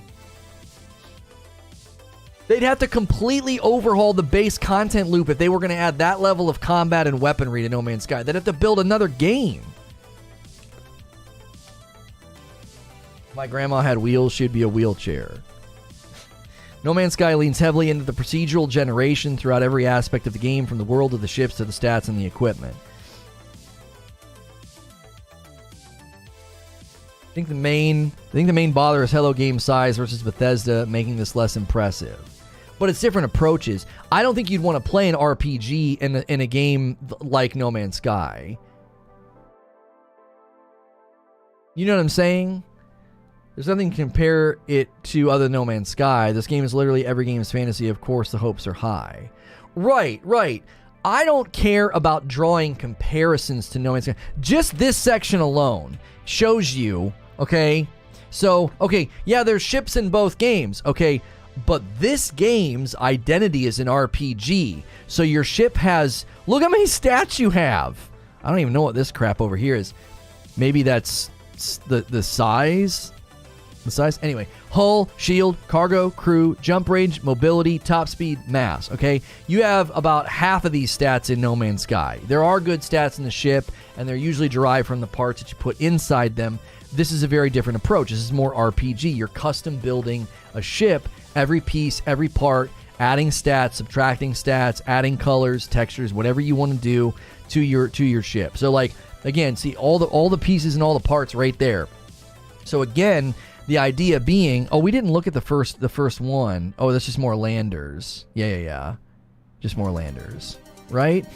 I just want to make sure I'm not missing some parts that we could read. Yeah, no. There are parts there at the beginning that I'm missing. We didn't read through those. So we have, these are reactors. Yeah, so landers, reactors, and shields. Actually, hang on. 1, 2, 3, 4, 5, 6, 7, 8, 9, 10, 11, 12, 13. It looks like 14 sections up there. See the white dash moved? The white dash moved. Come on. See? So you can count these dashes at the top, and you can see there's like 14 categories. So landers, reactors, and shields are 3 of like 14 categories. So this is taking the similarity between the games and it's adding the RPG. It's like, okay, it's an RPG. So you're literally crafting every aspect of the weapon. You're building a base essentially in space. You're building a space base.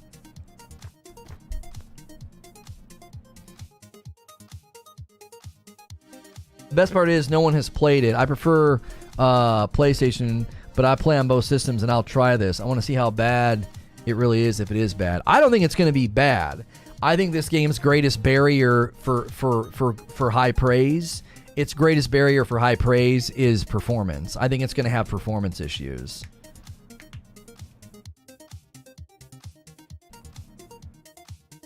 You can build a space base in No Man's Sky as well.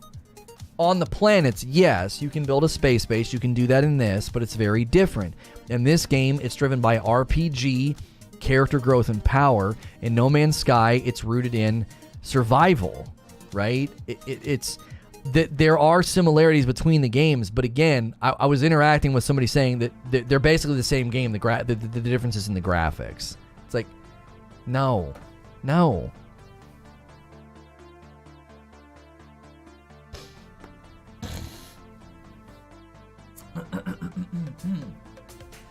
I hope the premiere was 4K 30 and there's performance for 60. Same. Same. I think it'll have Cyberpunk level of performance issues. I think one of the most likely outcomes is this game's going to get criticized for launching on the Series S in a bad state. That's my biggest thought. That's my biggest thought. Is that's what's going to end up happening. And I think that's a valid concern. I think that's a totally valid concern to have. Oh, did we already loop? Hang on a second.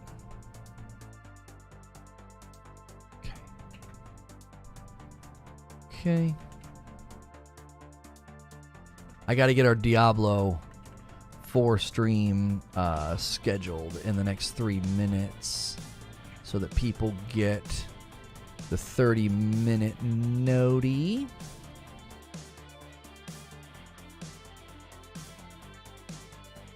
Diablo 4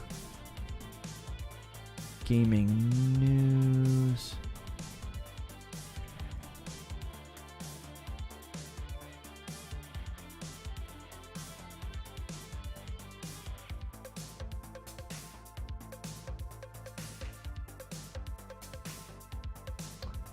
Customization, subscribers, public at noon.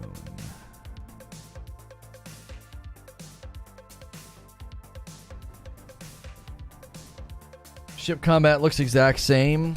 I don't agree with that either. I think that's such an oversimplification of ship combat. Like, okay, I mean, here's the thing. Ship combat's always going to look like that. The ship combat in No Man's Sky looks exactly like X-Wing TIE Fighter. You know what I mean? All ship combat looks like that. Like, you're not saying anything that's worth saying. The Series S keeps proving people and developers wrong. How and where? I will go on record now saying the Series S concerns are overblown. This game will have very resource thrown to optimize it across the ecosystem. We will see. I don't disagree with what you're saying, Zubair, but I think that's why they delayed this game. I think they're spending time optimizing it for the S. Space combat in most games look the same. Right, Robert. It's like, man, oh man, like, if I prove anything today and yesterday is that everybody that thinks I'm like some kind of a Sony fanboy, I've done my very best to defend Xbox. I thought the Xbox Bethesda Showcase was killer. I think this game looks fantastic. I think there are performance issues that are totally valid for a super ambitious, very big game. I think the importance of comparisons is being wholly overstated. Comparisons are going to happen no matter what. You can debate their validity until the end of time, but they will stop after launch. Yeah, I would imagine so. Like, if you get this game thinking you're going to get a more photorealistic No Man's Sky, I think you're going to be disappointed because the way that they're approaching gameplay is so different. Space combat's not that similar amongst games.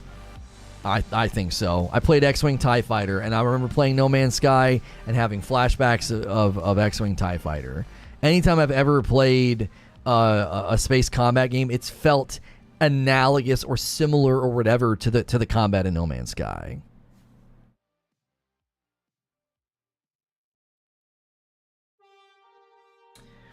I'm not hating, but it's almost a 1-to-1.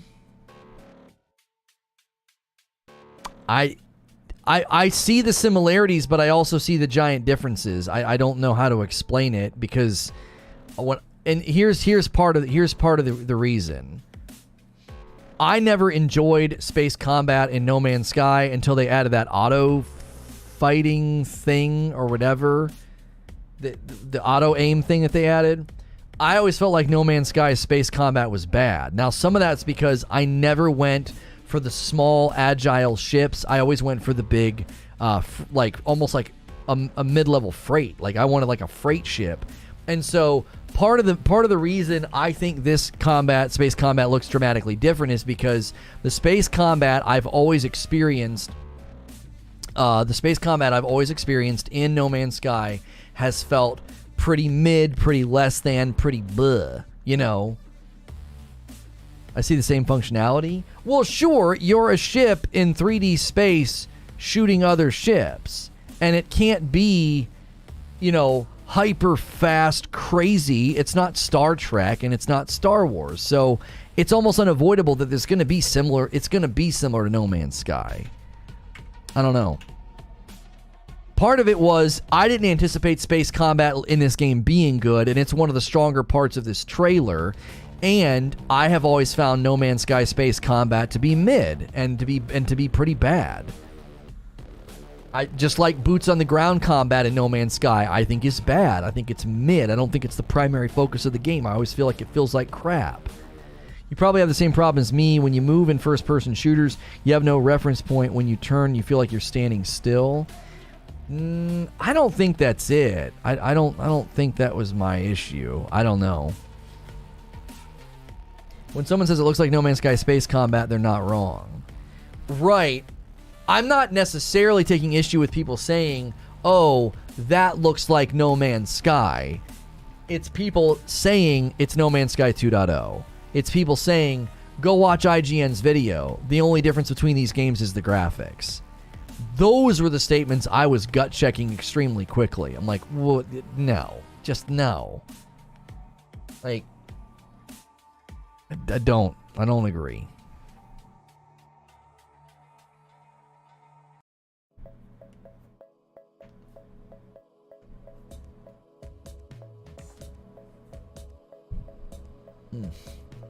Only one guy was saying this? No, I had a member tell me to go watch the IGN video. I had a new person say it was No Man's Sky 2.0, and I had another person say that I was just being biased. Like, there were multiple comments in chat from people across a spectrum of input that acting as if this game is extremely similar to No Man's Sky. Space combat in space looks the same in every space game, probably because it's 0G. Star Trek space combat looks like Star Wars space combat. It's not the same, but it looks like it. Yeah, maybe. Yeah, we'll be switching gears to Diablo 4 shortly here.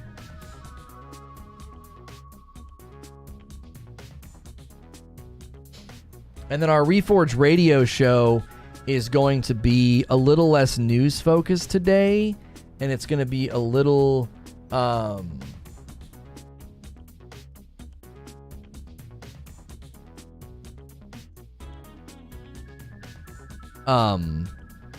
sorry, I was reading something in mod chat.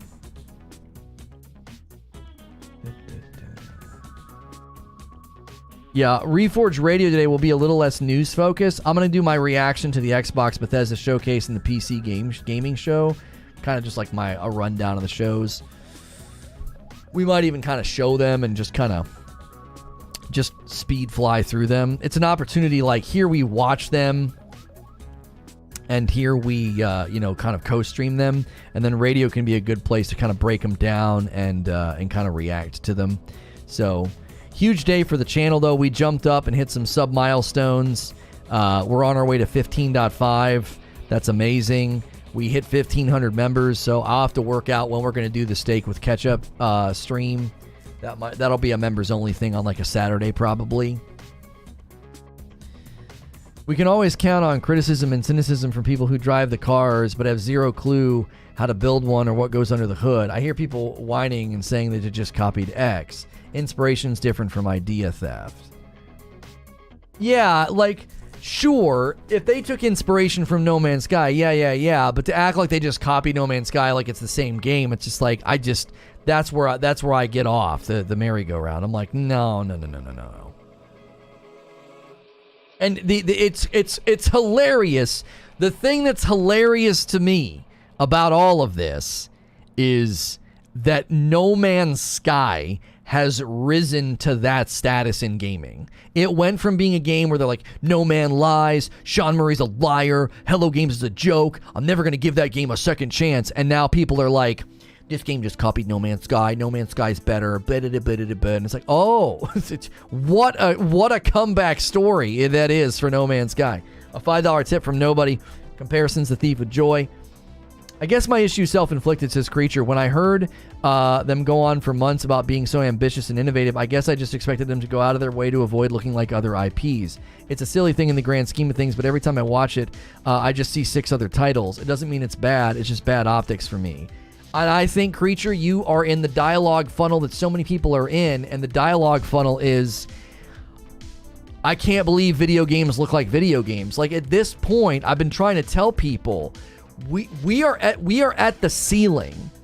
Until you get into player one, until you get into VR, until you get into more immersive experiences, this is going to be a continued trend going forward, is that games look like games. Like when we watched the Redfall gameplay, it looked like Borderlands and Fallout had a baby. Why? It's a shooter. There's abilities. There's enemies. There's people. You know what I mean? There's only so much you can do. There's only so much you can do to make games look super awesome and unique. Like, there's only so many pivots you can make. There's only so many evolutions you can make.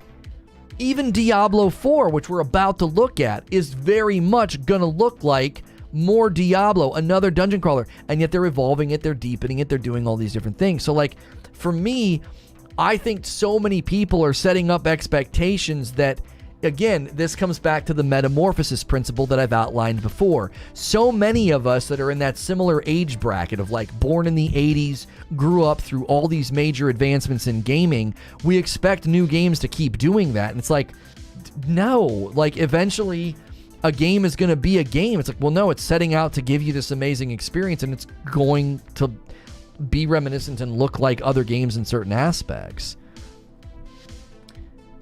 You're wrong in that statement. Games only look similar because there's less risk that way. Source, I'm a game dev. I don't really care if you want to pull in fallacy of the expert to make your statement true and my statement false. That's a fallacious way to argue. I think games look similar because games look similar. I believe we are in an engine congruence where a lot of the engines, a lot of the assets, a lot of the textures, they're all very similar.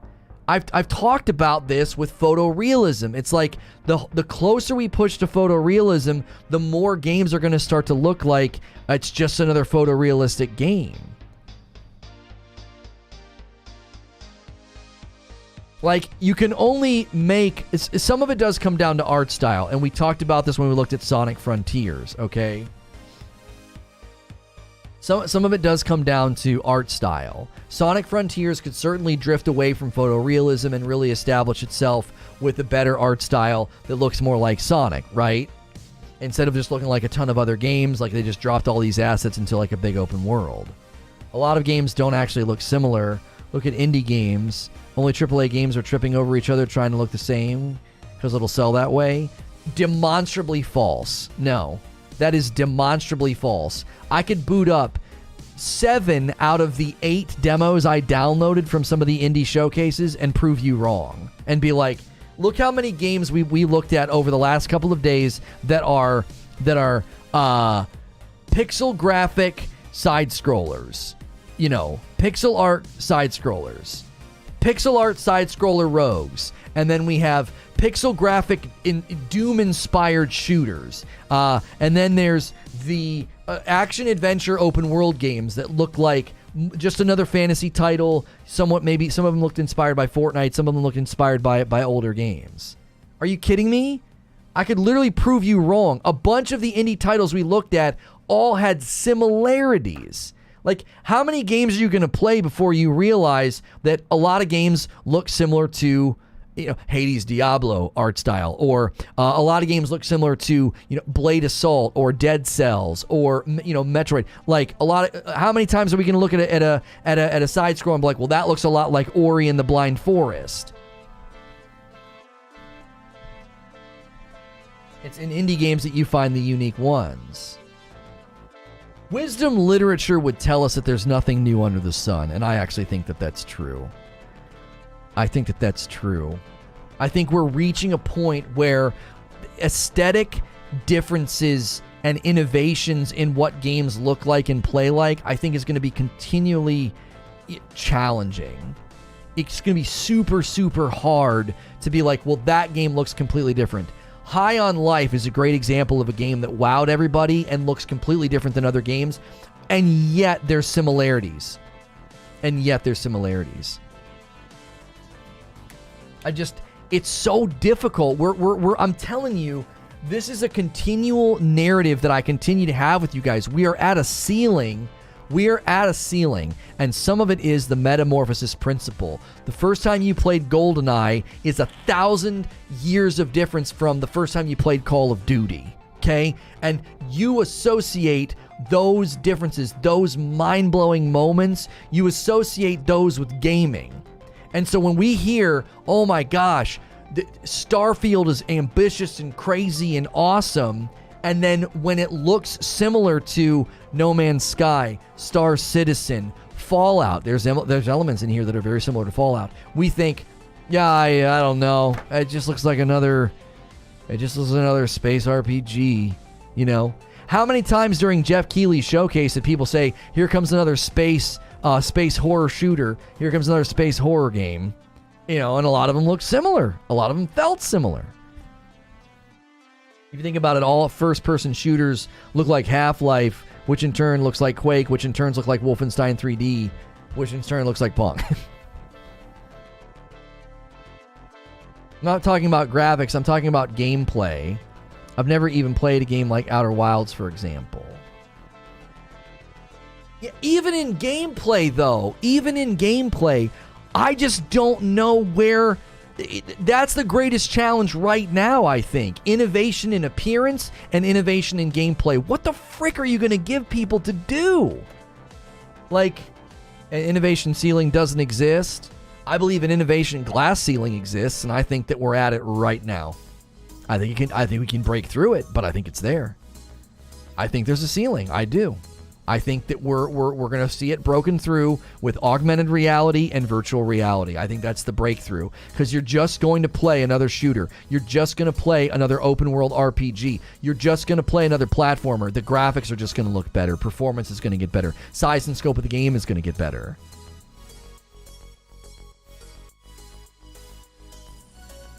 You get to a certain age where there's no more new music. Everything reminds you of something else. When you're 15, everything you hear is revolutionary. We've been gaming for a long time. I'm telling you, that's why it's the metamorphosis principle. You have gone through a metamorphosis as a gamer, and it's harder to impress you. It's harder to wow you.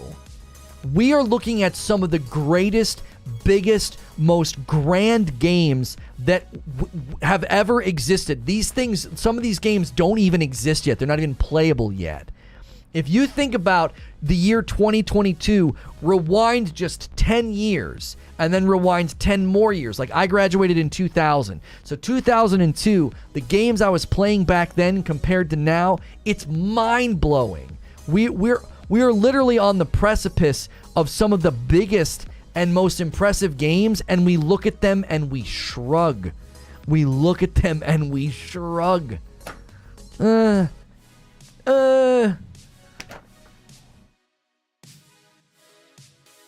I think you're associating looks like with negative connotation, and that's informing this reaction. Saying game looks like something else isn't a negative connotation.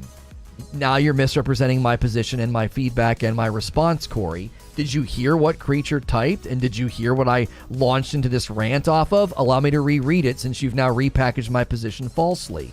He said, I guess my issue is self-inflicted. When I heard them go on for months about being so ambitious and innovative, I guess I expected them to go out of their way to avoid looking like other IPs. It's a silly thing in the grand scheme of things, but every time I watch it, I just see 6 other titles. Doesn't mean it's bad, it's just bad optics for me. He's saying it's bad optics to be like, this just looks like a bunch of other titles. He's framing it in a negative way. That's what I was reacting to. And I'm taking what he's saying, I'm framing it in the metamorphosis principle, and that principle states that we have gone through so many evolutions and innovations in gaming and technology that we expect those chasms every time. I've talked about this before. The chasm of difference in graphical fidelity, gameplay, and innovation from Horizon Zero Dawn to Forbidden West, it's smaller than the jump from old action-adventure games like Tomb Raider up to Horizon Forbidden West. Do you see? Like, the chasms and the jumps are getting smaller. The difference between God of War 2018 and Ragnarok will be a smaller jump than the jump from the God of Wars of old to God of War 2018. The jumps are getting smaller. And we're taking those smaller jumps and we're attributing it to quality loss. Then stop hyping your game as the next coming. I'd have to see quotes where you feel like they've said this is the next coming. What this game is attempting to do is actually pretty impressive. 100 star systems, 1,000 planets. How are we shrugging at that? How are we shrugging at that? And we wonder why we're on the precipice of everybody going into mobile game development. Because a game company comes out and gives you 80 skills, skill tree, deep weapon customization, complete ship customization, 100 star systems, over 1,000 planets. And we're like, well, I don't know. A lot of the planets are probably going to be pretty bland. And we're going to turn around in 5 years and wonder why everybody goes to mobile. We're going to turn around because they're going to say, we literally pole vaulted a couple inches higher than the previous record, and you're shrugging at how high we jumped.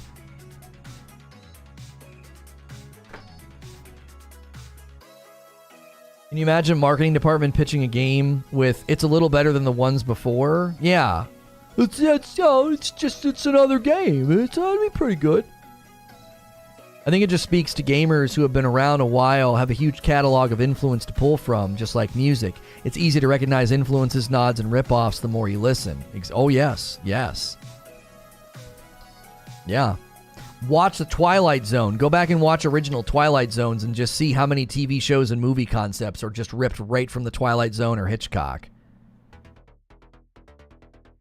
They've made some of the best RPG games ever made. Yeah, Fallout 3 and Skyrim. I think the number of planets and systems is too ambitious, and we will get a cyberpunk situation. Don't confuse this chat for most gamers. Most gamers are going to have to pick their jaws off the floor at the scale of this game. This chat is the 1%. That's probably true. That's probably true, Zubair. That's a good word. This is a good word. I'm not trying to convince anybody to fall in love with games that don't impress you, or to be impressed where you think there's a lack of, you know, you don't think it's impressive or whatever. I'm not trying to change your mind or your emotions. I'm trying to diagnose what I find to be a strange form of shrug-shouldered, apathetic cynicism. I'm looking at games and thinking, my gosh, can you imagine 5 years ago seeing this trailer? It's like, but we got to play No Man's Sky and we're just kind of like, somebody already did that, bro. Yeah, you know, like, yeah, hundreds of planets and millions of permutations of experiences and builds and You could spend the rest of your life trying to go to all these planets in this game and experience the multiple playthroughs and the multiple builds and the multiple skills, and you could make multiple ships. You could spend the rest of your life playing this game. But I mean, come on. I mean, No Man's Sky already kind of did this, didn't they? They already let us go to planets and see plant life and fauna and biomes that are dramatically different than the last one that I saw because it's procedurally generated. So, come on. Somebody already did this.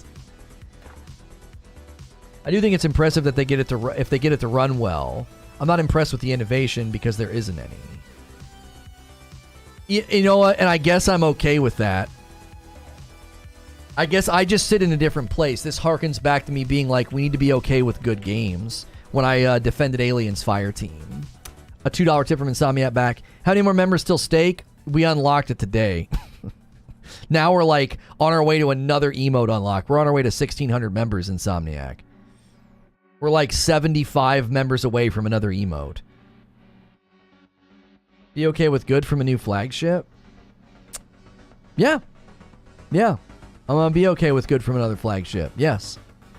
Horizon Forbidden West was very good.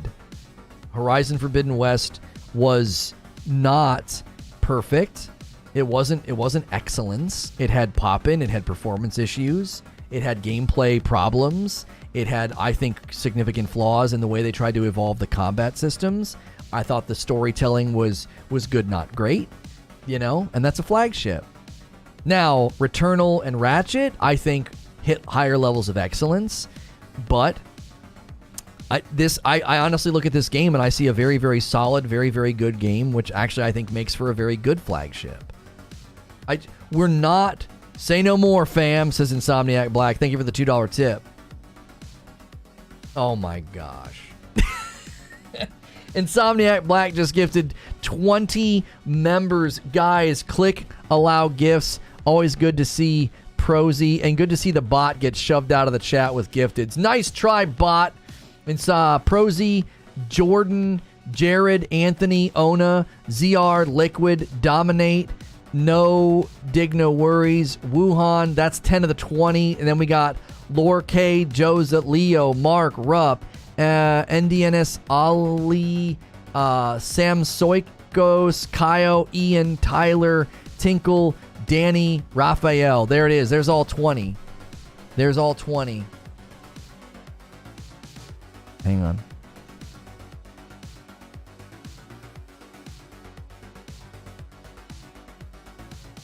History's full of people who are celebrated not because they did something that was never done before, but because they did something better than anyone else.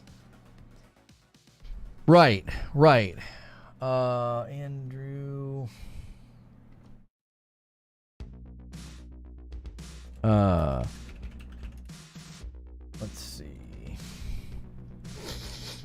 We are very close to launching that podcast with Andrew Schwab, by the way. Those of you that are interested, those of you that enjoyed Reforge Radio when we talked about cultural topics, you're going to be able to get that content again from me when I do shows with him.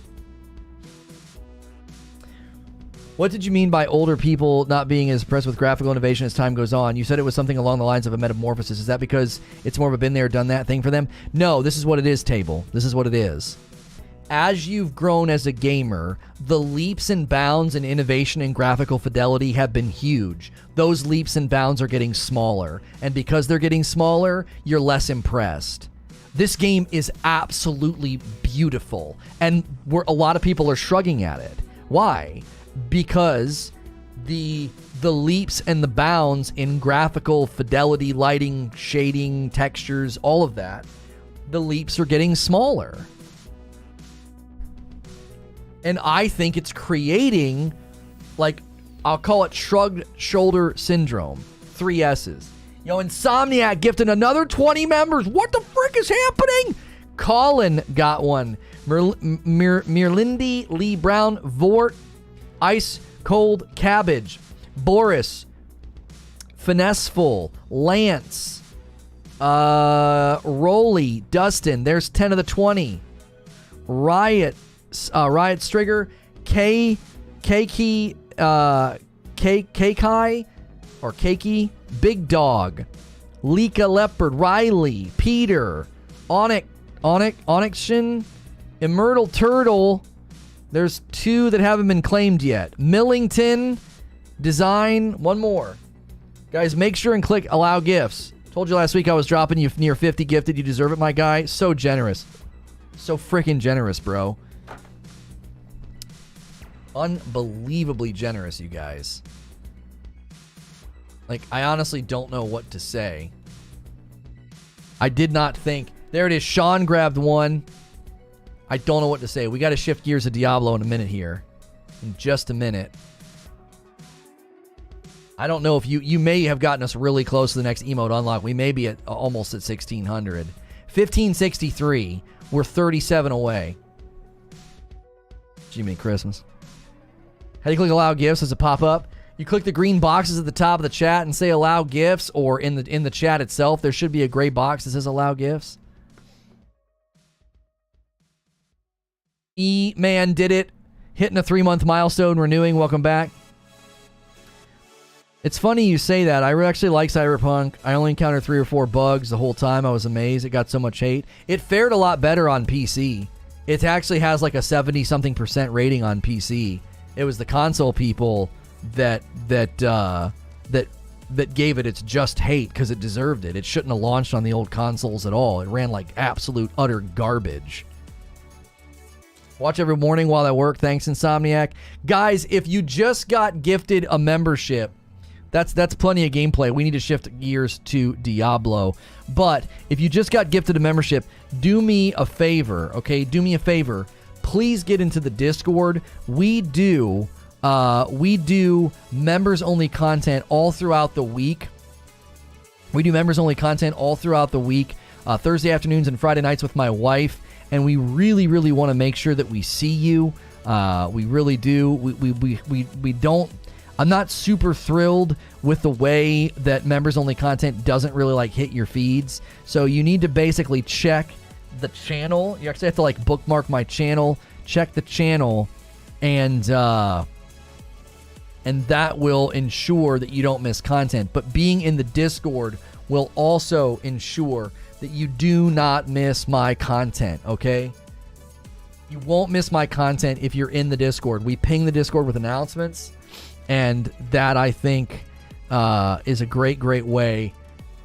I'm looking forward to the comparison between Modern Warfare 2 and Overwatch 2 next because they both have guns, characters, and team deathmatch. Thank you, Tom. Exactly, Tom. I think I retweeted him saying that this morning. Didn't I retweet him? Yeah, I retweeted him saying that.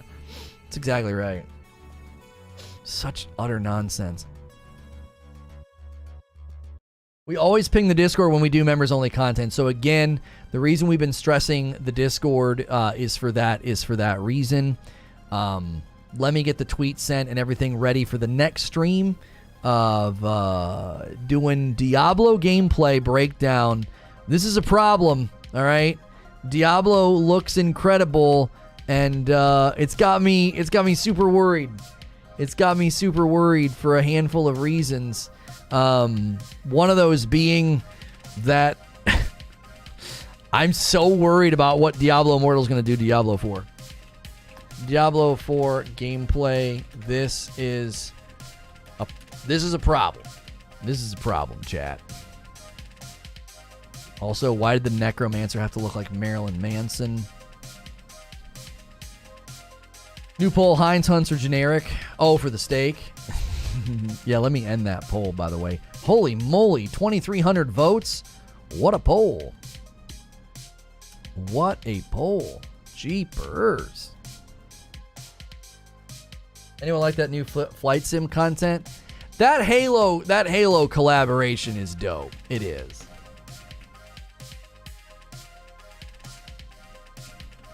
I'm not even a Halo guy.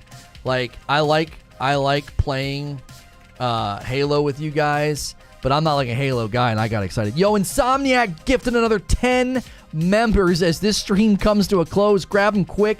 Jay Leswo, King Smith, Christopher, Kevin, Molback. There's half of them. Ankin. Four more. The doctor's office. Let's see if we can get 3 more quick grabs. 3 more quick grabs before we switch gears here, so I don't like leaving them not claimed. Carson,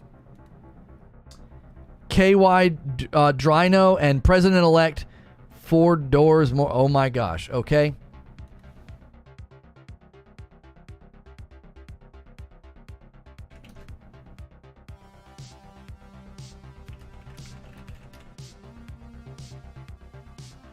I'm worried about Diablo 4. What about you? Come discuss. Okay. We'll put the link in the Discord.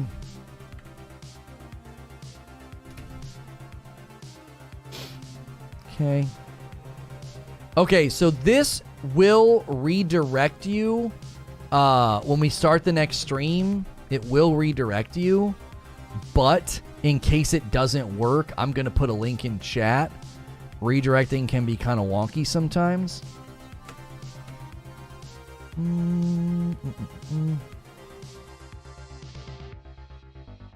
love when people come into a channel that's doing really well and like beg for viewers. Doesn't work like that, homie.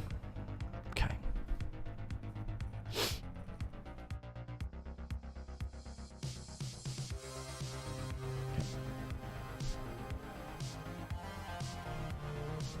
Diablo 4 gameplay looks incredible, and it's got me concerned for a whole host of reasons.